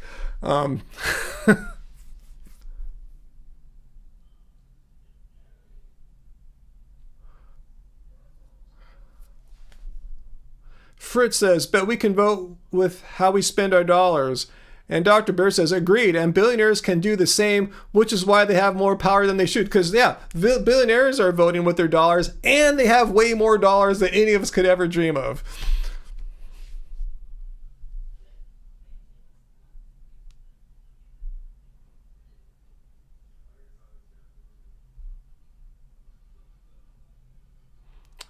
Ali Brand says, I'm a teacher and I work 10 to 12-hour days, so don't even play right now. Yeah.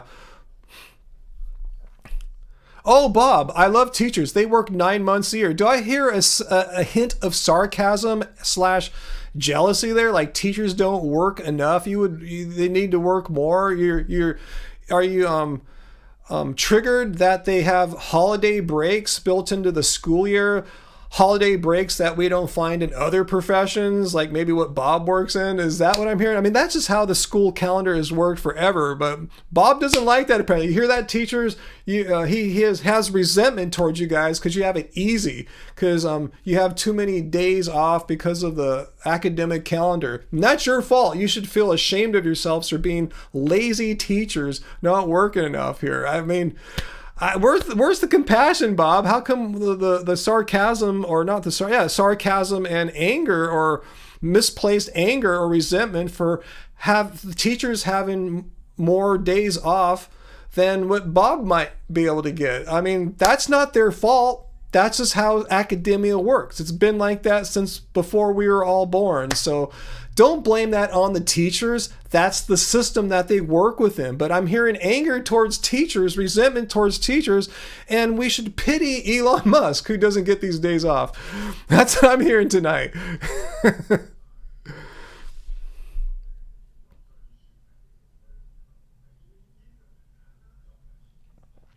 Let's hear for some more teachers here, like Dr. Bear. Same. I think the vast majority of teachers work way more than 40 hours per week because Dr. Bear, cares about her students. Like she says here, she attended multiple conferences last summer and worked a lot to prepare for classes this academic year. Well, you're even away in Mexico. But yeah, you guys get too many days off, Dr. Bear. So what do you think about that? Bob's resentment for his, you guys only work 9 months a year. You work hard 9 months, but then you have 3 months where you just do nothing. Oh, there's Dr. Bear. Somebody said teachers don't work enough. Yeah, that's what Bob said. What do they think we do over the summer? No lesson planning, no professional development. I don't think he knows. I think he's just assuming, since you're not, clocked in at the place of business, at the brick and mortar school, you're just having fun all day. You're just having fun, just partying and taking drugs and stuff.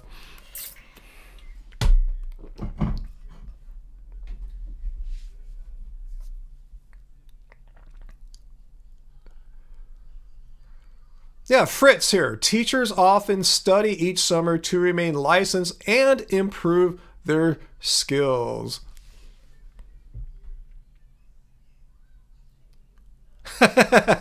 Jill, yeah, why am I even wasting my time fighting for billionaires? Because I want to fight for the rights of the wealthiest of the wealthiest. So just fight for the trillionaire Saudi royal families. That's what I should become, a Saudi royal family activist.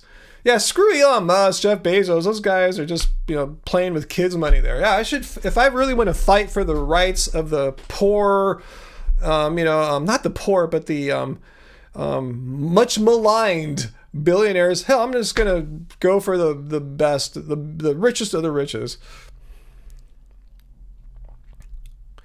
Dr. Bear, golly, I wonder why teachers are leaving the profession in droves. I'm sure it has nothing to do with attitudes like Bob, that you guys are underworked, that you guys have several months off throughout the year that normal jobs don't have. So yeah, you guys are just lazy, entitled people, billionaires though. Those are the people we should look up to, but yeah, teachers, let's not worry about you guys. We should worry about the billionaires who aren't getting their fair share. Ali, also a teacher, also with schools being underfunded, we are always short-staffed and doing the work of, like, say, 4 people. Heidi, the sarcasm confuses you? I'm sorry. I'm kind of a sarcastic person. I guess I don't display that enough on the live streams in my videos, so you're seeing another side of me that Angie gets to see a lot of. Uncle says, I used to love getting 3 months off in the summer when I was a kid. Do they still do that? I guess it depends on which school districts, if you have year-round schooling or a more traditional calendar.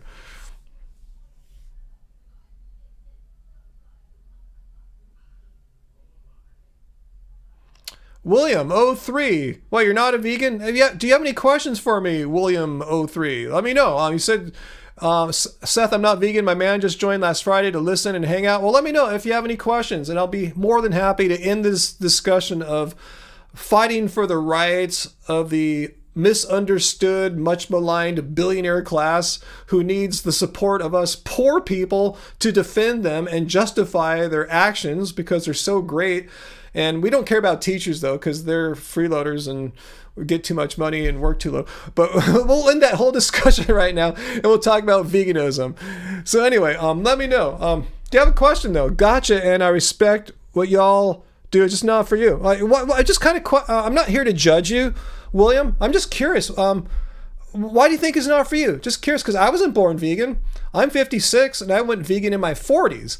So, what do you think about you makes you incompatible with being vegan? Just curious. Again, I'm not here to judge you. I just love to hear what your thoughts are, because odds are it's probably something I had probably told myself a long time ago, before I went vegan. Just kind of curious, though.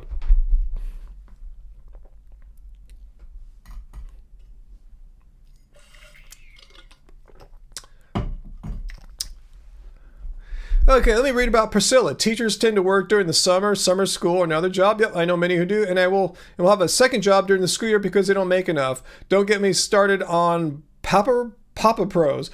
Ray's saying we get 25-minute lunches, work 8 hours minimum based on our contracts, and rarely get bathroom breaks. You are very misinformed. Yeah, your teachers have it too easy. You guys work way too little and make way too much money. So much money that a second job is often, worked. MCM 75 earns $30 million a day, every single day, even if he never gets out of bed. Pity Elon. Yes, we should feel sorry for, how horrible that is? Just lay in bed with all your shares of Tesla stock and earning about $30 million a day, roughly, when you average it out. You know how horrible that is? Just sit there in bed and that's horrible. If you're making money laying in bed, I mean, what reason do you have to get out of bed? Say, I'm just going to lay in bed and make the money. I'm not going to go out and work. I'm just going to stay here. It kind of change you to just laying in bed all day, right? Anyway. Bob, you love teachers, yet you poke fun of them for only working 9 months a year. Yeah, I guess you can have both beliefs. I guess you can both simultaneously love teachers and yet simultaneously resent their perceived lessened workload schedule. I guess you could do that. I don't think there's anything compatible. Just kind of weird, but you can do that if you want. Dr. Bear says, I didn't even get 25 minutes lunch breaks last term. Well, good for you, because you guys have it too easy, Dr. Bear. I taught 6 hours straight with only 10-minute breaks in between. Well, Bob doesn't think that's enough there. I mean, you should not even get that 10-minute break, right? Because, teachers are overpaid and underworked, according to some people tonight.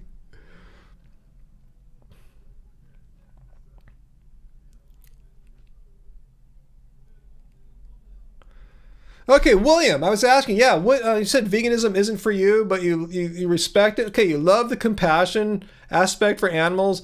I feel like if you went vegan, you wouldn't maintain your weight. What do you mean? Why do you feel that? What, let me ask you, if you don't ask, I don't know who you are. It's all kind of private and personal at the same time, but what's your height? What's your weight? Just kind of curious, William. I'll share mine with you as well. I'm 6'4.5" and about 197 pounds. Pretty good weight there. It works out well for my sport of basketball. What makes you think if you ate plants, I assume you think you're going to lose weight as a man? That's usually what guys, assuming you're a guy, William, usually that's what I think guys have an assumption about. If they were to eat plants, they would somehow undereat. You wouldn't get enough calories. William, I eat tons of calories. I get about maybe 3,000 calories a day. It takes a lot of food to keep me fueled up. I'm quite athletic. I'm very active, and I'm huge. I'm 6'4", 6'4.5". So I just can't get by eating salad or something like that. I got to eat a lot of calories. So I've actually put on weight. When I was running a lot, I weighed more like 170, 178. And since I switched over to basketball and did more weight training, I've gained weight now to like 198-ish. So 6'1", 185. Okay, you're a bigger dude like me. So I put on weight as a vegan. I could put on more weight if I wanted to as well. Losing weight or gaining weight, William, doesn't really matter what you're eating. I mean, it does, but it's like the quantity of food. If your body, like mine, I assume, requires maybe 3,000 calories a day, William, and you are eating, like, say, 2,000 calories or 2,500 calories, you'll lose weight. It doesn't matter if you're eating meat or if you're eating a bunch of plants. If you're undereating, you're not getting the calories that your body needs.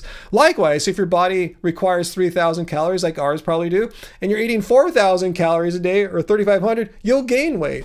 Again, it doesn't matter if you're eating potatoes, beans, and fruit, or if you're eating meat and dairy, what have you. So yeah, there's this misconception that some people have that they won't be able to still be a big, strong dude or something like that. I mean, there's professional athletes, professional football players, NBA, NFL players, every sport. There's professionals. There's guys that have competed in Olympic weightlifting. Kendrick Ferris.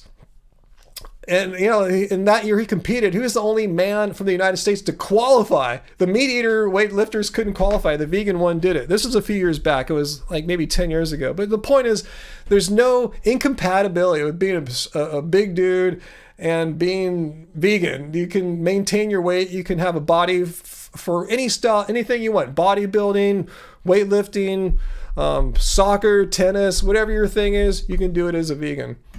So what do you think about that? That you don't have to lose weight as long as you eat enough calories.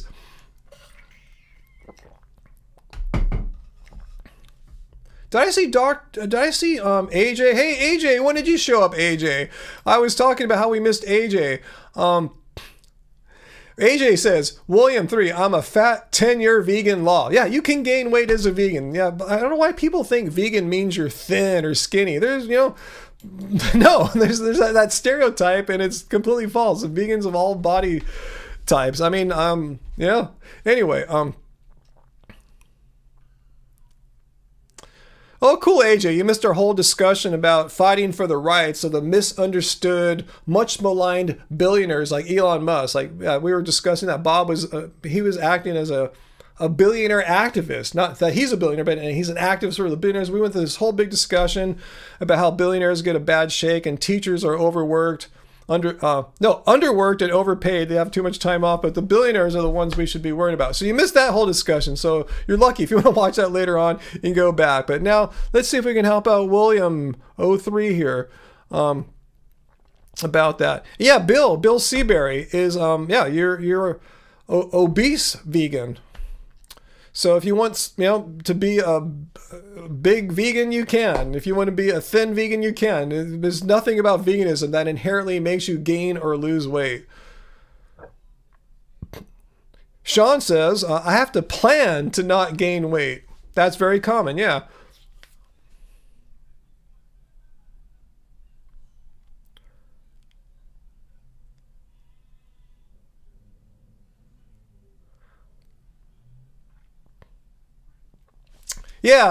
Yeah, Dr. Bear summed it up there. Yeah, Bob made the mistake of slandering or speaking bad maybe it wasn't quite slander, but poking fun at teachers for only working 9 months a year. When there are several teachers and folks who work with teachers right now in the live stream. Yeah, morbidly obese, Bill. I don't know if you wanted me to say that or not.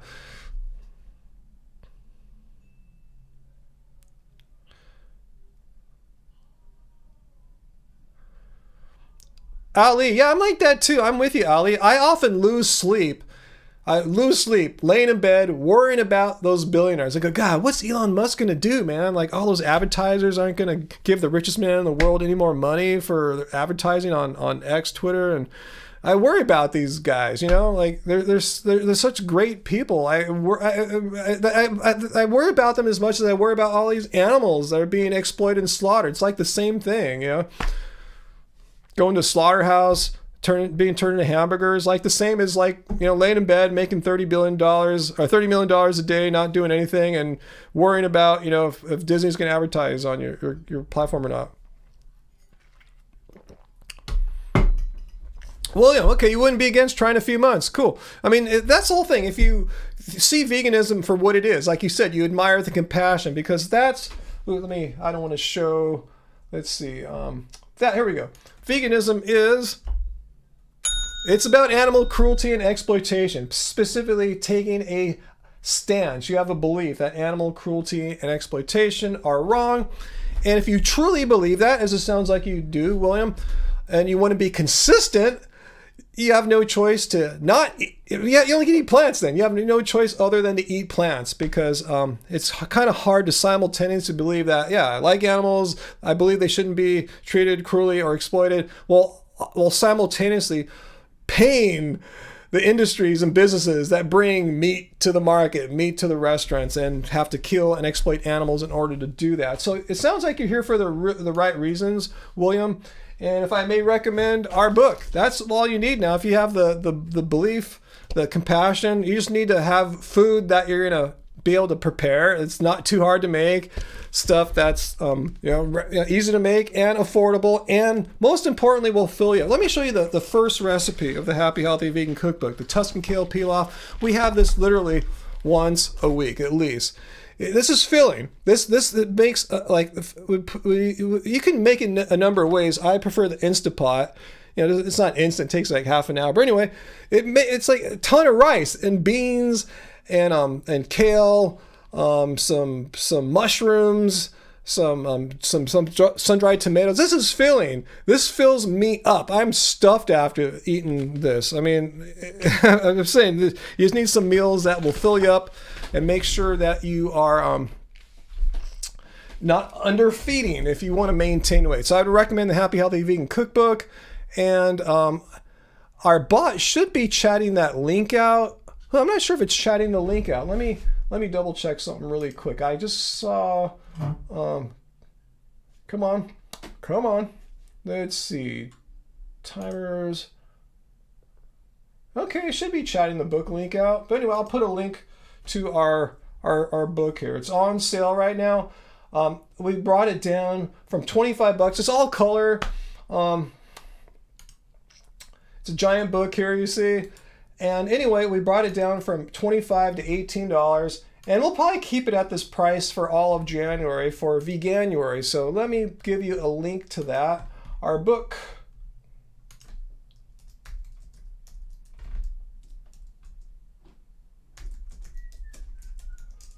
Nope, our book is on sale, not sake. There you go. So check it out. This is what you need if you really want to try to make a real step into eating in a compassionate way, in a way that's nutritious and healthy and will keep you filled up so you don't lose weight. I can wholeheartedly recommend our book.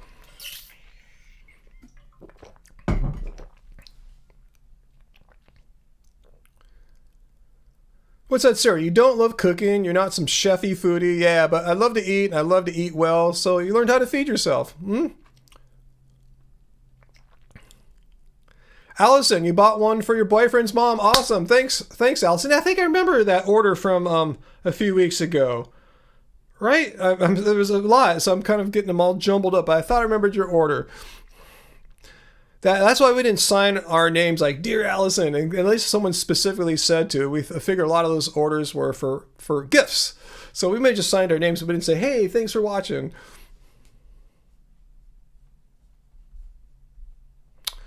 Oh, what happened, Dr. Bear? Jen Marie left. Did she not like the Elon Musk's stuff or what? She threatened to leave. That's too bad. Neither I nor anyone else told her to. What was happening there? I didn't actually catch that part, Dr. Bear. If you can give me a quick refresher so I know what's going on. Sorry, Jen, if we said something that offended you, but I just had to respond to Bob's billionaire activism. Yeah, Jill's telling William O3 about our book. There's so much food to eat. There's so many great tasting recipes in our book. Sarah, getting antsy, need to move. Yeah, I feel it. I've been sitting here for 2 hours roughly. Hope everyone has a very happy holiday weekend.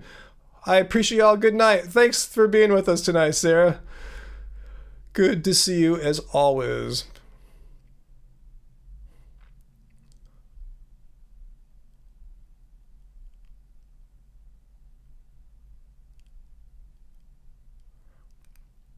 I can't think of anything I would have said about Elon Musk and Jeff Bezos that would have offended Jen, unless she's a billionaire. I mean, I really didn't say anything that would be offensive. Just kind of poking fun of the concept of us poor people feeling the need to defend and justify billionaires. And it wasn't a political thing. I picked on Bezos, who's more on the left, Elon, who's more on the right. Yeah, billionaire is billionaire, you know? Doesn't matter what party they vote for.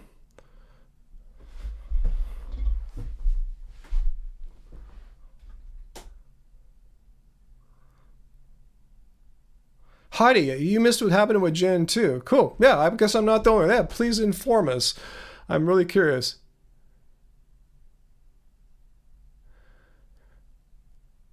Okay, she and you disagreed about billionaires who create jobs in society and the extent to which laziness amongst poor people is a problem. Huh. Wow. That sounds like a more culture war, political, divisive kind of discussion there. Oh, sorry, I shouldn't like what you said there. Let's see. Laziness amongst poor is a problem. I wonder what that means. Why are poor necessarily lazy? I mean, I know many people who make under the average American income who have multiple jobs, sometimes hustle jobs on top of regular jobs because they need to make ends meet, because now it costs over $2,000 to have a one-bedroom apartment in California. So I'm not sure why being poor is attributed to being lazy. I see many people who are not all that well off who are working their asses off. And I see a lot of people who make a lot of money working their asses off too. I don't think that's an attribute. Laziness is an attribute for poor or rich people. You could be lazy and rich, lazy and poor, and there's no connection, I think, between your economic status and your laziness or lack thereof. It's all individual. It's like generalizing. All you vegans are one way or another. No, we're all different. You know, it's hard to generalize. In fact, it's wrong to generalize.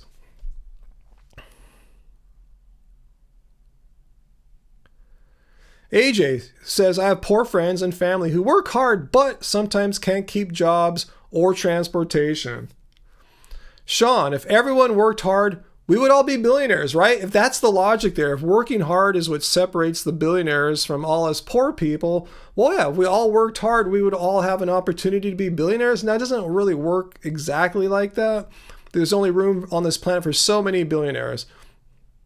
Okay, Dr. Bear, exactly. That's why I expressed disagreement with Jen's comments. I tried to be respectful, though, especially since she's a regular here. She said she'd leave rather than be silent, though. Okay, well, I'm glad you explained it in a in a respectful way, because yeah, it's just kind of it's a stereotype to generalize any class of people as being lazy, you know. Especially if you're hustling and working multiple jobs, it's kind of insulting to be told that you're lazy. Like it's insulting to be a teacher and be told that you're lazy because you have these academic holidays or academic calendars, which have, more time off than say like a banker does.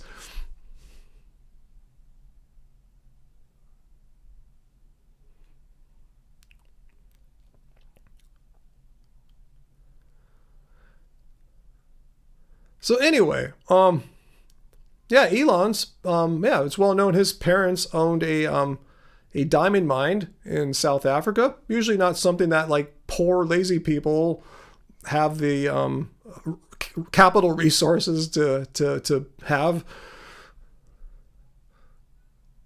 No, I'm not generalizing. I'm not generalizing about billionaires, but I'm saying it's often that they come from better than poor situations. Like say Jeff Bezos, it's well known that his parents, who weren't super rich, but they loaned him several $100,000 in the early days of Amazon.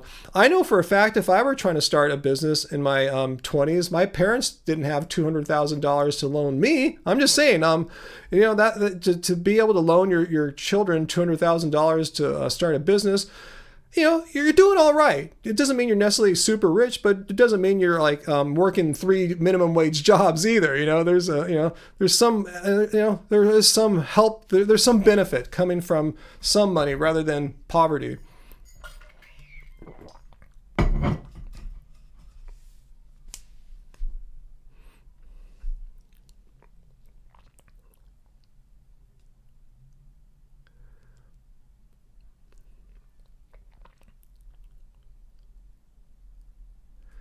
Let's not really I think we've had enough talk about William and everyone. We've had enough talk tonight about billionaires and whether they are people that we should fight for the rights for. Like, should you guys be billionaire activists fighting for the rights of these much maligned billionaires who are great people, but they're a lot of there's a lot of negativity around them. So yeah, let's just kind of move on from that. I think we spent more time tonight than all my other past live streams combined discussing billionaires. Let's just kind of move on, please.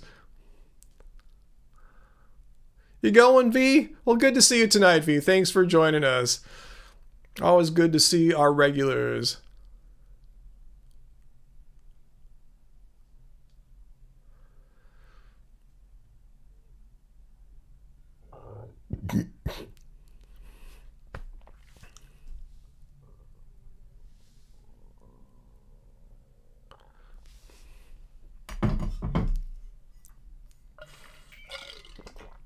So any new questions that are not related to billionaires or Tesla or anything like that, or even Jeff Bezos? It's funny though how talking about billionaires like is a triggering topic for people who are I did a little sound like that, who are very appreciative of billionaires. Interesting. I'm not sure what's for dinner tonight, AJ. Good question. Yeah, Angie made us some tacos right before. So, I don't know. That's a good... Oh, we have some leftover lentil soup from a few nights ago. It's not a lot, but those tacos are pretty filling, so I kind of would anticipate me and Angie splitting the leftover soup. Any good NBA games on? The Lakers played 2 games in a row this week, and they lost them both, and I'm so glad I didn't have time to watch either of them. I was busy writing a song last night with Angie, so glad I missed that game. It's okay, Bill. No problem. No worries. I'm not a fan of billionaires either. At least I'm not one to defend them. I'm here to defend and fight for the rights of the voiceless animals who are slaughtered every minute of every day. I'm not here to worry about people who make $1 million+ every day just from sitting in bed doing nothing and then doing more than nothing with their power and influence. So I'm not fighting for them. They're fine. They're going to be just fine. All their kids and grandkids are going to be fine as long as there's a planet for them all to live on. They're fine. I'm fighting for animal rights. Oh, you had some lentil soup today too, Uncle. Awesome.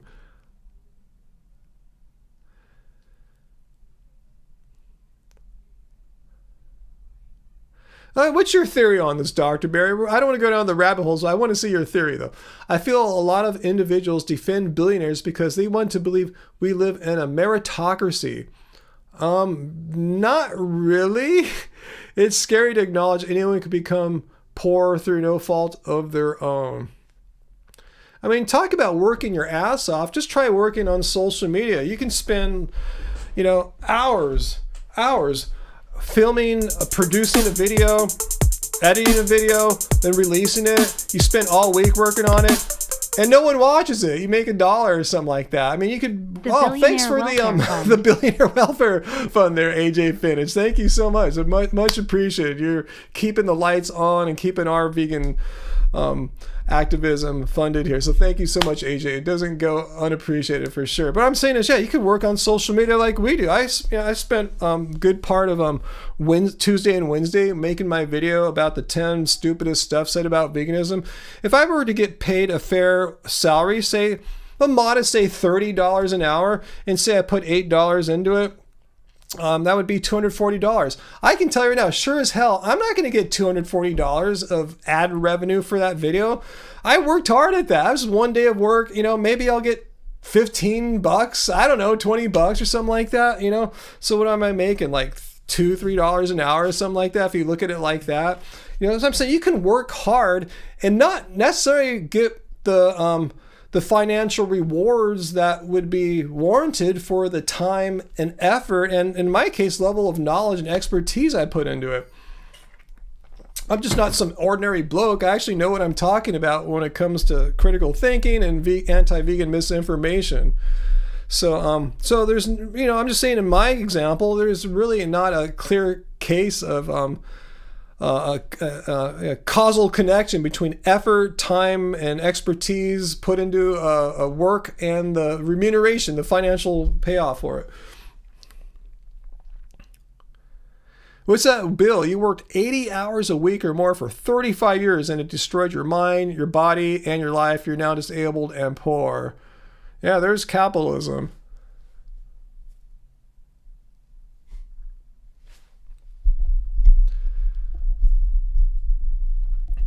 Well, yeah, that makes sense, Bob. Yeah, if a singer gets 50,000 people to a show, someone that gets 1,000 person to a show is going to make less money. Yeah, there's no... What's so odd about that? But the fact is, the person that works, that gets 1,000 people at their show or 100 people at their show might even work harder because they don't have the ability to fund a staff and support team around them. They're doing everything. They're doing all their marketing, promotion, all the everything, every aspect of a performance is handled by them. Or if they get some friends to help out, as far as being their roadies or something like that. So.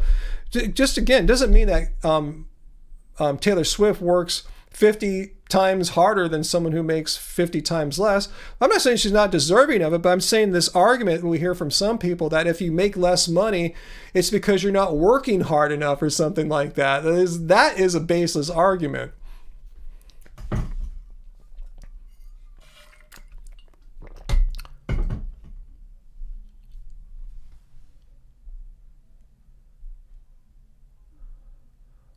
I'm not saying anyone should even it out, Bob. I'm just saying, I don't know if it's you, but someone who said that if you are not making a lot of money, it's your fault because you're not working hard enough. That's a completely false argument. I'm sure it's true for some people, but you can work hard and not make a lot of money.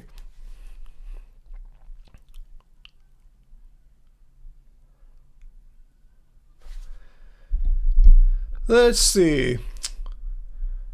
Bedtime for you, Heidi. Hopefully the sarcasm wasn't too difficult for you tonight. I apologize. I kind of went off my normal non-sarcastic self.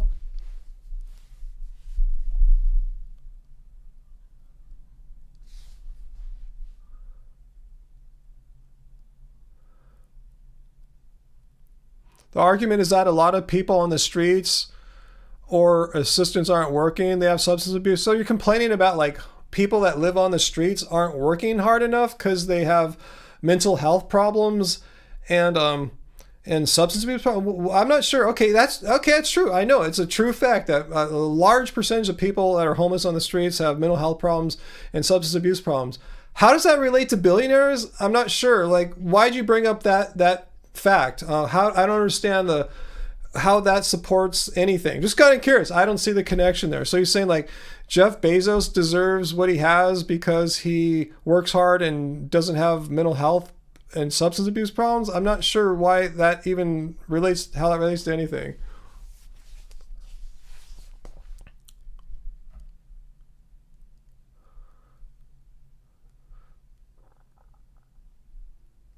Yeah, Robert Bird. Yeah, so what? Yeah, a lot of homeless people have problems.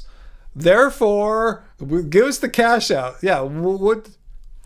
Okay, so you're saying he earned what he has. So you're saying billionaires justifiably earned what they have because, unlike homeless people living on the streets with mental health and substance abuse problems, he didn't have that, so therefore he deserves to be a billionaire. I'm not sure if I'm saying I don't understand the argument. Why bring up the problems of homeless people? It seems completely irrelevant.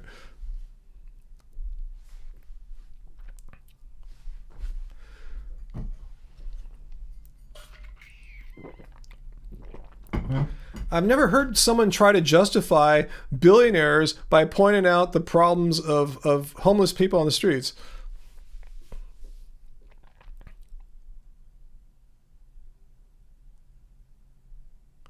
Yeah, good point, Dr. Bear. Yeah, just do the math. If someone is like 10,000 times richer than us, did they work 10,000 times harder? You know, it's like, I'm not saying they didn't work hard necessarily, but yeah, the scale is disproportional. AJ says, when she was ready for college, I was shocked that Boston U was $50,000 a year at a time when state schools were only a couple thousand a year. Yeah, private versus public schools. Huge price difference. Okay, Bob. Yeah, you're okay. Yeah, so I understand. You said the argument being made is that billionaires do nothing and make money. I don't sense that they don't make anything, just disproportional. But why did you bring up homeless people living on the streets with mental health and substance abuse problems? How does that have anything to do with billionaires and justifying their existence? I don't. Again, you might as well said, yeah, my neighbor has an orange car. Like that has as much relevance to the discussion. Like why'd you bring up people living on the streets to justify billionaires? I just still don't understand it. Why'd you? Yeah, you just could have said my neighbor has an orange car. This is equally as relevant. Okay, you're addressing what Jen had. Again, please explain to me why you brought up homeless people living in the streets with substance abuse problems and mental health problems to justify billionaires. I still don't connect the dot for me. Pretend I'm totally stupid. Spell it out for me. I don't understand how bringing that up adds anything to your argument. I'm just curious.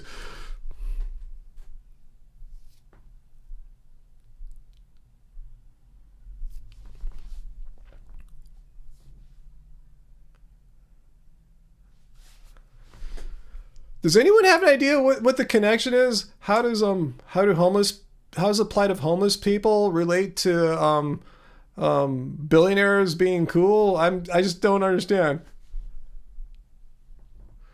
Her point is that people are poor because they don't work hard. Well, yeah, homeless people is one thing. If you're living on the streets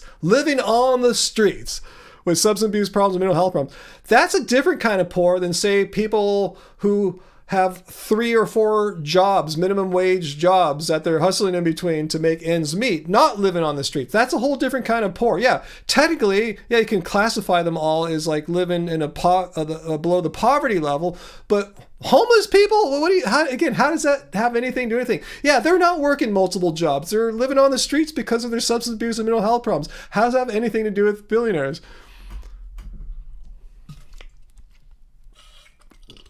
Bob Hill, maybe, I understand, Bob. So you're trying to explain what Jen was talking about. Maybe you should let Jen articulate her point, because it sounds like you trying to get in Jen's mind is a bad idea. You don't really know what she was getting at, I think. You're probably bringing up an example I'm assuming Jen wouldn't have probably brought up because it doesn't make any sense. So maybe that's what's going on, Bob. Let Jen speak for herself. If you're trying to fill out her argument, I can see why it's going so not good here, because you're just guessing what she was thinking. So let's not do that. Let's not second guess someone else's argument, because I can't ask you what you meant because you say, no, it was what Jen was saying. Well, then what's the point? That's why it makes no sense. I get it now.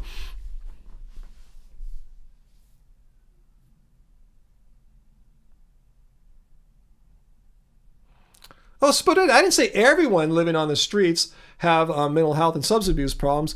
Some like the vagabond lifestyle. No, the guys I see around here don't seem to really like it. But no, I'm saying it's a known fact. I'm not just making crap up here. It's a known fact that there's a disproportional amount of people living on the streets with substance abuse and mental health problems. This is not a radical, wacky, zany thing that I'm making up here. This is a known fact. Didn't say all of them are disproportional. Do you understand the difference there between all and disproportional? You said not everyone. But that's rare. That's rare. Just because there might be a few guys or gals out there, hey, this is so cool, living the vagabond lifestyle on the streets, not sure if I'm going to get any food or be killed the next day. Yeah, that's a rare cat, rare person. But you're not talking about the norm. Just because there's an exception to the rule doesn't mean you disprove the rule. You just proved that the rule exists just because you found some exceptions.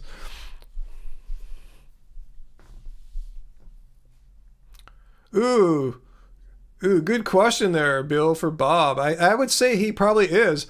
Bob, I'm just knowing how Bob's argument's been, Bill. He's probably going to say, you're lazy. That's what I'm gonna assume Bob will say to you, Bill.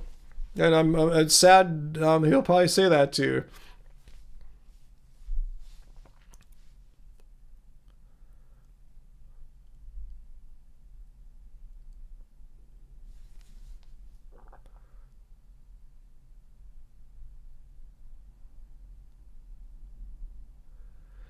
Yeah, be unique. A lot of people end up on the streets not only because of mental health or substance abuse problems. As Be Unique Marianne says, what if they have a string of misfortune, such as getting laid off and not look hard to find another job, but they can't. I mean, yeah, just you could have a string of misfortune. You could have financial problems at the same time of like your rent just got raised because everyone's rent's going up like 10% every year. You might not have any other option than to live in your car.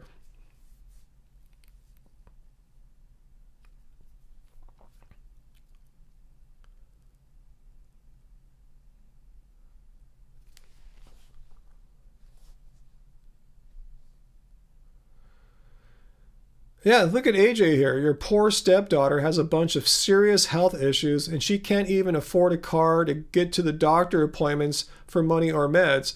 So according to an extreme far-right positions like Bob, I think he would say your stepdaughter is lazy.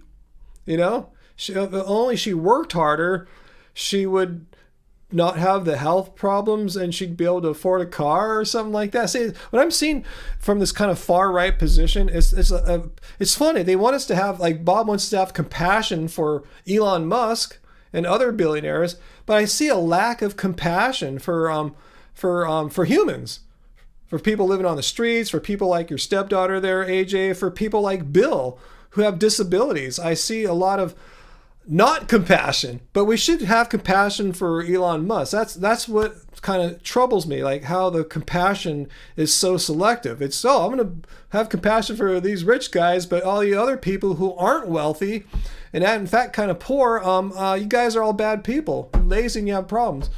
That is, to me, very dehumanizing, and it's not the kind of people I want to hang out with.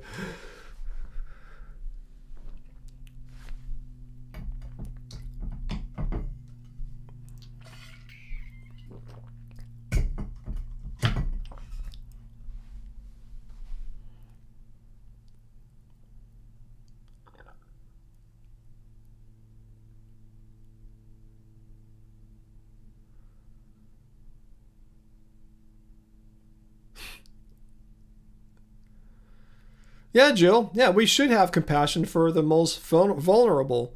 Yeah, if you want to praise billionaires and be a billionaire activist, fine. I'm not going to stop you. Totally cool. But that doesn't mean you should flip your compassion switch off when it comes to those who are less fortunate and blame their less fortunate situation on not their objective situation in life, like, say, health issues, student loan debt, being laid off from a job, stuff like that. No, it's your own damn fault for being such a lazy person, like those teachers who only work 9 out of 12 months of the year.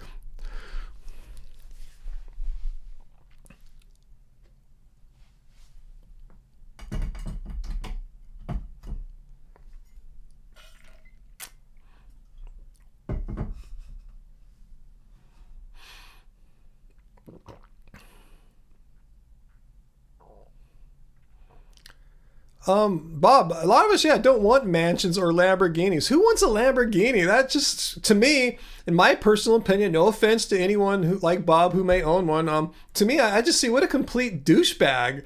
Like, really, I mean, it's such a douchebag car. Lamborghini, really? It's like, not everyone wants those opulent signs of wealth or pretending to be wealthy or something like that. Middle life crisis douchebag car. Again, no offense to anyone. That's just the way I see it. If you think I'm a horrible person for thinking that, I'll take the heat for that. Okay, I'll own up to it. Sorry if any Lambo owners out there. But what am I supposed to do? I see a Lambo. Ooh, that's a great car, and a great person must own that car. And I go, what a douchebag. Why did they buy a Lamborghini for?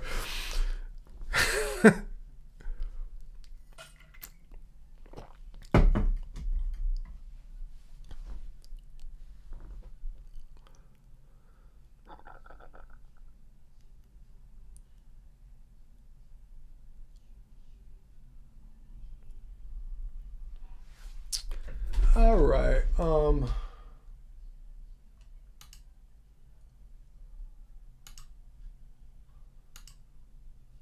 Okay. Be unique. Yes, I had a PT Cruiser back in the early 2000s as well. Yeah, I said your dream car is for Chrysler to start making the PT Cruisers again.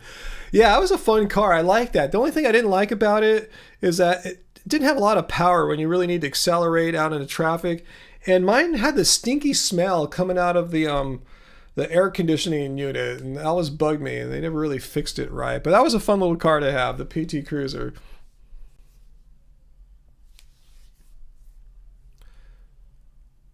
Dr. Bear, are you thanking me for banning that obvious troll?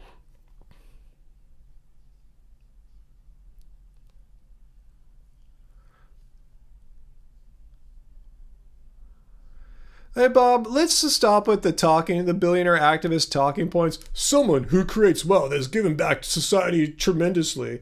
I've had enough of this since the 1980s Ronald Reagan trickle-down nonsense, and there's been studies that show this trickle-down thing is just a talking thing. It's not an economic reality.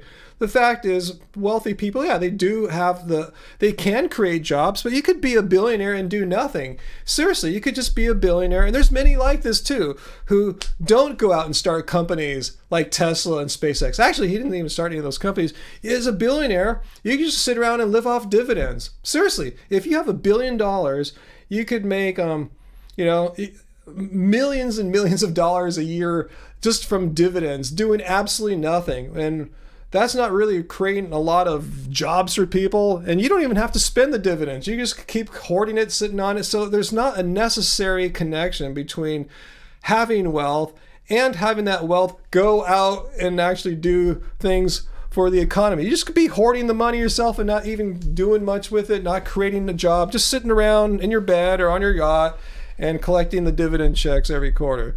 So anyway, let's move on. I've had enough tonight of billionaire activism. Okay, Bob? Put you just in a little timeout so we can move on. Put in a timeout. Let's see. I'll put you in a 1 minute timeout there, Bob. Okay? I'm just going to move on. No more billionaire activism.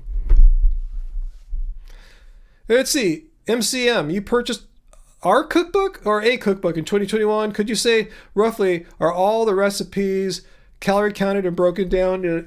Oh, you're talking about us? No, we don't break it down into macros or anything like that. I mean, generally speaking, our recipes are going to be, they're plants, so they're going to be high, compared to non-vegan recipes, they're relatively high carb, just because plants have a higher carbohydrate content than, say, meat does. But I wouldn't consider the Happy Healthy Vegan Cookbook to be a high carb diet. It's just a plant diet. And again, plants generally, unless you're eating a bunch of nuts and seeds, plants generally are higher in carbohydrate content than meat products. So yeah, it's a mildly high carb diet, I guess, but nothing intentionally like trying to be high carb about it. So hopefully I answered your question there.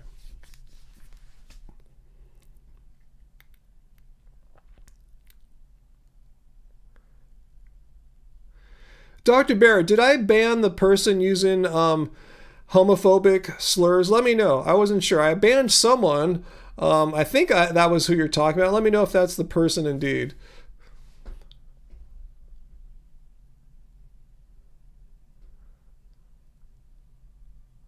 Yeah, Jill. Yeah, you're welcome, Dr. Barry. No problem. He totally was. And my bad for allowing that to go on as long as it did. I take full responsibility for diminishing tonight's quality of our live stream by engaging in that discussion. Anyway, Jill, yeah, there's no trickle down. You remember then, the Reagan era. You're 58 too. Yeah, I'm 56. I remember that whole talking point, and it's been scientifically disproven. It doesn't exist. It's just something people like to say to make it say, oh yeah, we need them.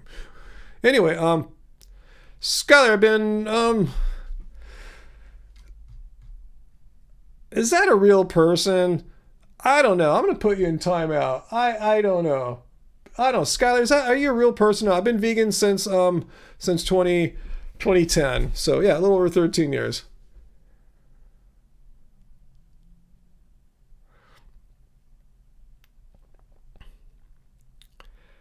Allison, meanwhile, you invested $7 in one stock back in early 22, and now it's 77 cents.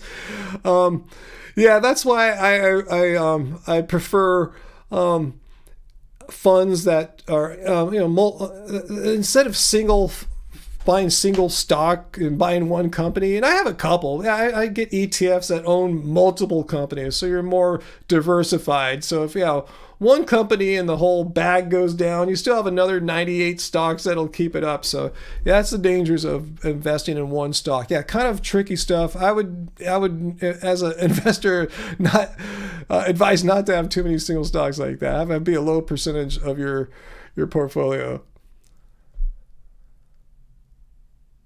Okay, Scott's been here before. Awesome. I wasn't sure.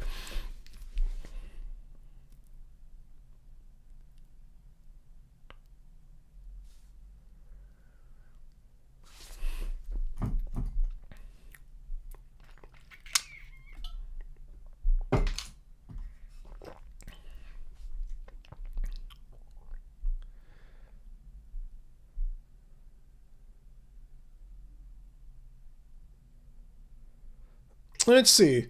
Who's this Joe? I got healthy keto, 51, female, 98 pounds, no health issues. And Dr. Bear says, we're glad you have no health issues, but you can also be on a healthy vegan diet per the consensus of many dietetic and nutritional organizations. Yes, no, I've never heard any of those organizations say you can't do a plant-based diet that's based on keto, but they kind of said it in a more roundabout way, such as, let's see here. All these health organizations are recommending a balanced vegan diet, a balanced plant-based diet.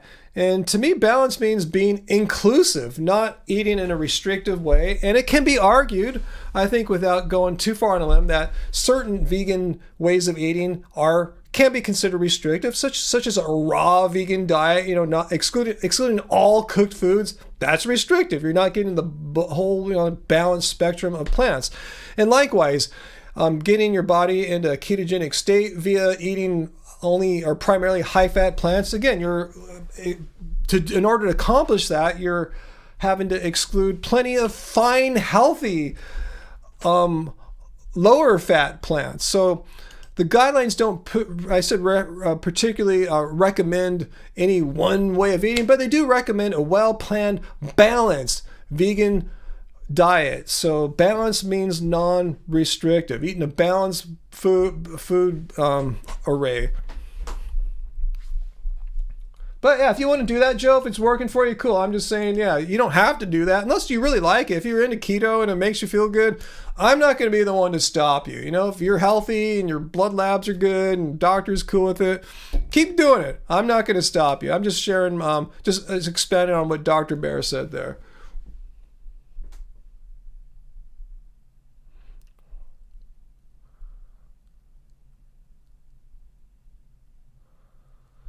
Skylar, lab-grown meat? I'm not going to eat it, but if someone else wants to, particularly non-vegans, totally awesome.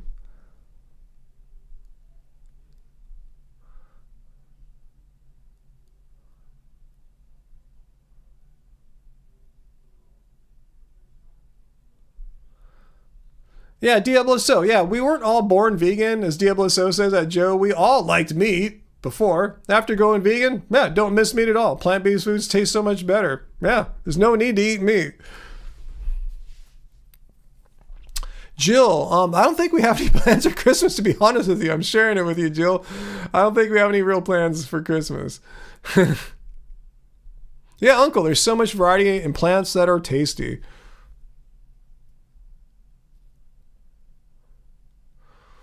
Oh yeah, speaking of socialism, we have Diablo So, who actually lives in Norway, a socialistic, capitalistic country, and doing quite well with socialism.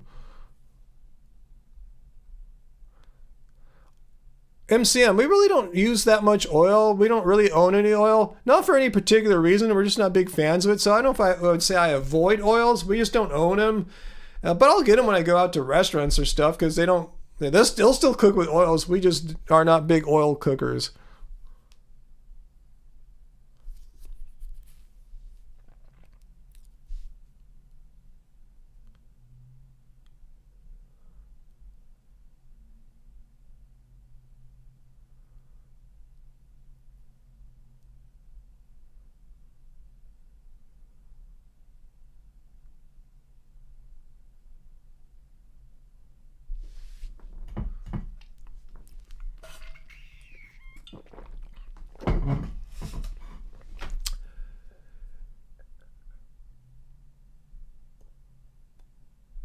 All right, so I'm glad we're moving away slowly from billionaire activism, more back to veganism, which is what we should be doing. Joe, is fish okay? What do you mean is fish? Are you trolling us, Joe? Are you trolling us? Here. First of all, you don't need to eat fish. You can eat plants and be perfectly healthy. Is fish okay? Are you asking in a moral sense? No, veganism is a stance against animal cruelty and exploitation. So yeah, taking a fish out of its home, being an ocean, lake, or river, or whatever, and killing it, gutting it, whatever you got to do, cooking it, just ending its life so you can eat it. No, it's not okay. Veganism is a stance against animal cruelty and exploitation. So whether it's fish in a fish farm that are being exploited, or you're catching it out in the middle of the ocean, either way, you're ending the animal's life. And yeah, that's why vegans don't eat fish.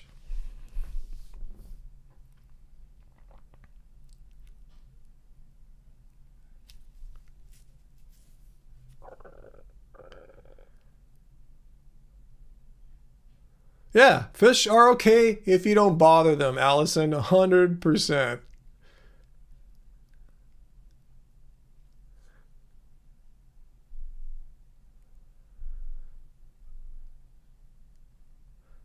Anyone have any vegan dessert recipes for the person asking? What do I think about pest control? Well, I don't like poison in general. So if like a neighbor's doing pest control, I'm out. I don't want to breathe the shit, you know? I've never had to do any pest control, but I don't think there's anything incompatible with veganism. If your house is overrun by, say, pests of some kind, I don't think veganism requires you to just let the rats and cockroaches just roam everywhere and take over your house and destroy it. So it's as far as possible and practicable. Fortunately, I've never really had to deal with something like that. We run a pretty clean, tidy place here. But I don't think veganism would require you to live with rats in your bed.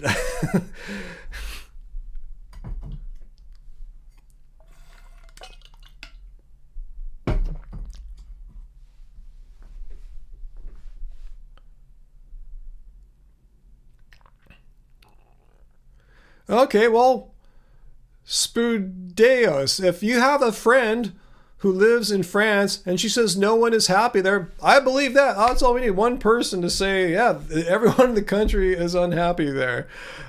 Maybe people are generally unhappy there. Does it mean it's because of the political system? I'm not happy with our political system here. It's not like if you move to a capitalist country, you're all of a sudden going to be super stoked and happy. In fact, I've seen rankings of nations' happiness levels, and I don't remember the United States being particularly high in those rankings. If someone wants to pull one up for me, so we can look at something, but just because one person said everyone in their country is unhappy, I don't know if that's really the most salient fact to hang your hat on there.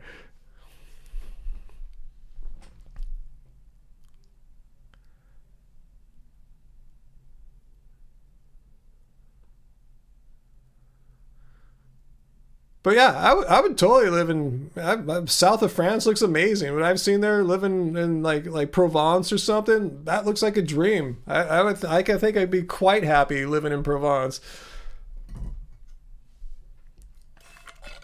Oh, Skylar, you appreciate my answer about living in infestation? I mean, going, yeah, you don't really have to think too hard. Just go back to the definition. If ever in doubt, look at the definition of veganism. They have it pretty much covered here as far as possible and practical. It's not really practicable to live in a house filled with rats.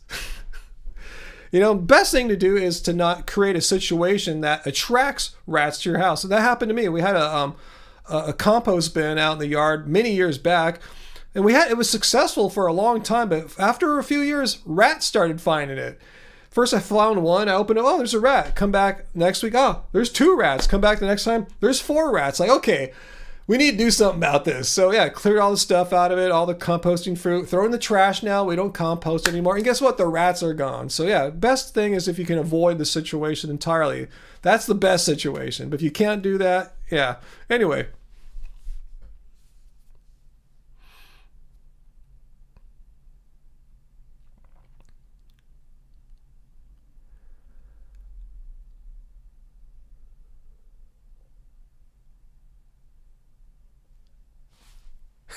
Yeah, Dr. Bear, yeah. You keep throwing out unjustified claims. No one in France is happy. Yeah. No one is. And if so, say that were true. Say you were right there, Dr. Bear. Say it was somehow known that there's not a single happy person in France. I know that's wild and crazy, but let's just go with it. How would we know what the cause of that was? You say, oh, it must be the political system. No, that's not completely obvious. There could be other reasons why they're unhappy. Maybe there's something going on within the country that's not related to their politics. Maybe who knows? Maybe someone took away all their cheese or something. I don't know. There could be a ton of reasons why they're unhappy. The wine got too expensive. Who knows? I'm just saying, you just can't say, and therefore the cause of that unhappiness is obviously this thing I'm talking about here. No, it's not obvious.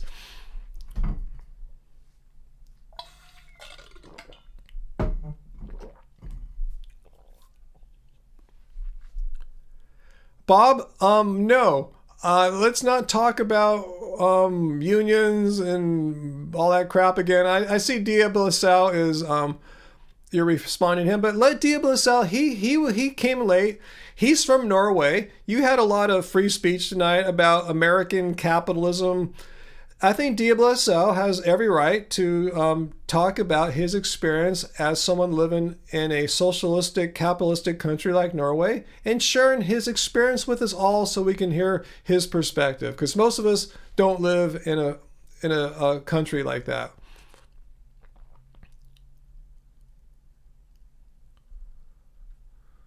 All I want to say is that they make it that people like Bob made it sound like people that live in countries like Norway and France are all miserable.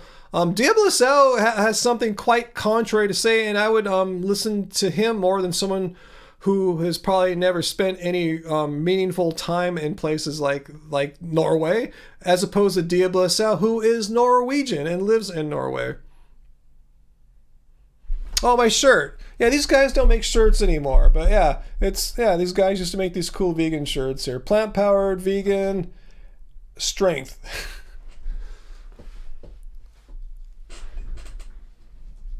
Yeah, Scandinavian countries in general have a great standard of living. And I can say that firsthand. It's been a while, but I have traveled to Scandinavia, specifically Denmark and Sweden, and was quite impressed with what I saw there. I go, wow, this is a totally different way of living, and I could hang there. All right, maybe I'll never be a billionaire, but who gives a crap? I wasn't going to be a billionaire in the United States anyway. Look at me now, not a billionaire.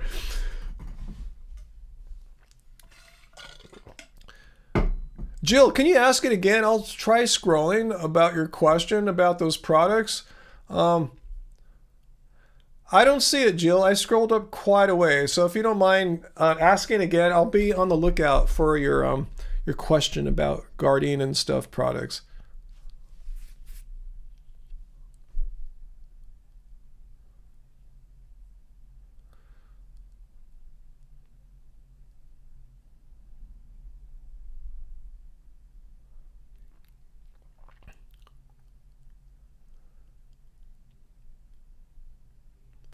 Yeah, I don't see the Guardian comment. Oh, you're asking Joe to look at it. So, Joe, I'm going to stop Joe here. Joe, at Joe, do you have a question for me? I see you're getting people kind of riled up here with your stuff. Do you have a question for me? I see you're getting people a little excited. But if you came here, probably you're attracted by the or lured in by my title of the live stream. So do you have a question for me? Ask a vegan anything. Do you have a question that you would like to ask me, the vegan host of this vegan live stream?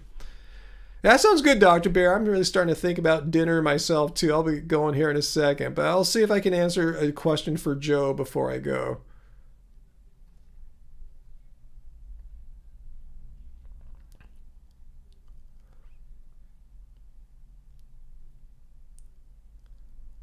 The picture psychedelic? Yeah, like a psychedelic primate. I am a psychedelic primate, huh?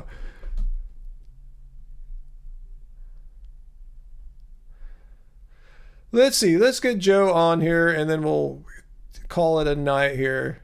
Thank you, Dr. Bear. Thank you. I'm doing good work. Providing community is important to helping folks stay vegan. I think so too. I'm glad you appreciate that. Um,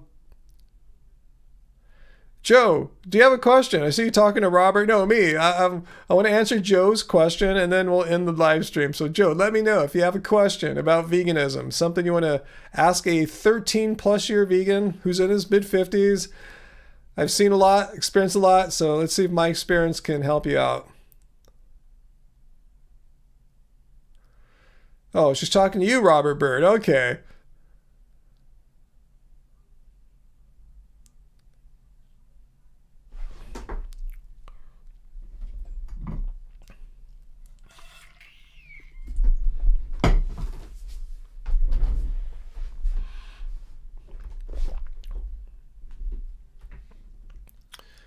Oh, Jill, that's what you're trying to tell Joe, that Gardein has vegan frozen battered fish options and vegan crab cakes at most grocery stores, even Walmart. So if you really want that fish vibe, that fish flavor or whatever, that fishy experience, you don't necessarily have to have fish killed for you. You should try some of these products if you really want to get that vibe. It doesn't suck being vegan, Uncle. That's for sure, huh?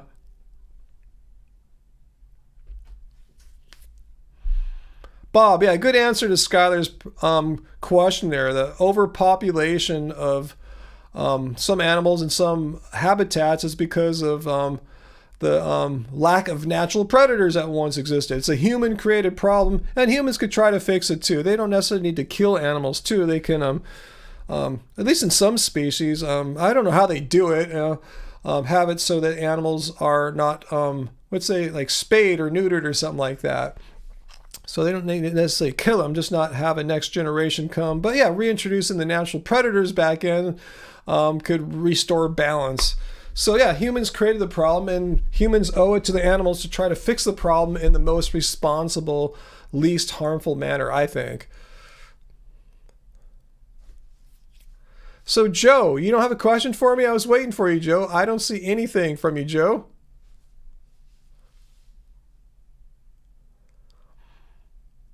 Am I missing something here? I am not. I'm gonna burp though. Oh, okay, Joe's back. Okay, got it. You're into protecting the animals, not human diet. Well, I mean, let's look at what veganism is, Joe. It's not a diet. It's a stance against animal cruelty and exploitation. That's what veganism is, a stance against animal cruelty and exploitation. So you're wondering, though, maybe a diet. Well, it's a diet of eating plants. It's not like a Mediterranean diet or a keto diet or a carnivore diet. It's just a diet of eating plants. And so you're probably wondering, well, is it healthy just to eat plants? Can you get all the nutrition you need? As I showed you earlier, I believe, yes, I lost it. Yeah, yes, you can. It's just not my opinion. It's the position. Ooh, I didn't show the definition there. I thought I showed it. Anyway, it's a stance against animal cruelty and exploitation. Damn, I'm really blowing it here at the end. Come on, it's a stance against animal cruelty and exploitation. Nothing more, nothing else. And it's also a healthy way of eating if you eat a well-planned or balanced, sensible diet, meaning you're not eating some kind of restrictive diet. So yeah, it's primarily a stance against animal cruelty and exploitation, but it's a responsible question to ask, well, will it kill me to eat plants? No, as long as you don't do stupid stuff, you're going to be fine. Bottom line.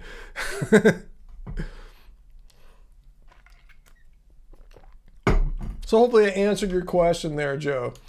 It's a stance against animal cruelty, and in order to be consistent, we don't eat animals, because how can you truly be against animal cruelty and exploitation? Well, serving them up on your plate 3 times a day for all your meals. How much do you really care about animals if you don't care about them enough to stop eating them? So we got to eat plants, and plants are healthy if you do it in a sensible way. So that's it for you, Joe. Hopefully we answered your questions there if you had any. Anyway, so, let's see. Uncle, any suggestions for a good store-bought tartar sauce? I can't think of any off the top of my head there. You got to go, Robert. I got to go, too. So I want to thank you all for joining me on yet another this is the longest one I've done in a few weeks. I guess it's great I didn't play basketball today, so I have all this extra energy to hang out for like another hour. So thanks for staying with me almost 3 hours on this Friday night live stream. So remember, I do this every Friday, 6 p.m. Pacific Standard Time, which is like roughly 3 hours ago every Friday. Come join me. I'll be here next Friday too. Holidays aren't going to deter me. And for all you channel members, we will get a channel members only live stream sometime before New Year's, and it could actually be New Year's Eve. I don't know, but we'll get one in for sure. I promise you guys. Just gotta Angie and I just have to commit down to a date. We'll probably do it sometime after Christmas though, most likely. So will we give you a lot of advance notice? I don't know, but we will do one. So come if you can. You know, if you can't, I'm sorry, but we'll try to do some more for sure, even if it's just me on my own here with you guys. So guys, thanks for joining me. Thank you all our moderators. Thank you all our Happy Fam. Thanks for everyone, Happy Fam or not, just being here with us all. Not just me, but with all of us here. We're all part of this little strange community I've created on the Friday live streams.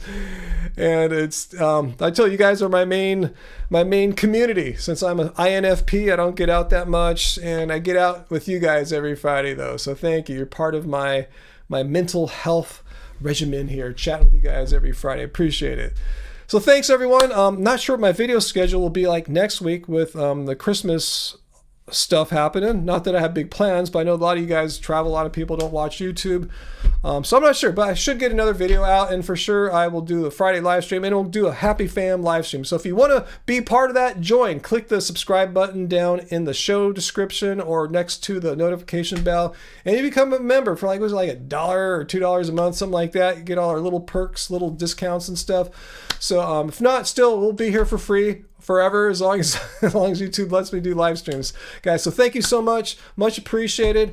And everyone, have a happy holidays, whatever your beliefs and your situation is, who you're gonna hang or not hang with. Hope you guys all have a good holidays. Try to stay cheery and have a good time, and keep it vegan, because you know, doesn't suck being vegan. All right guys, have fun, much love to you guys, and I'll see you guys in a week's time. Bye bye.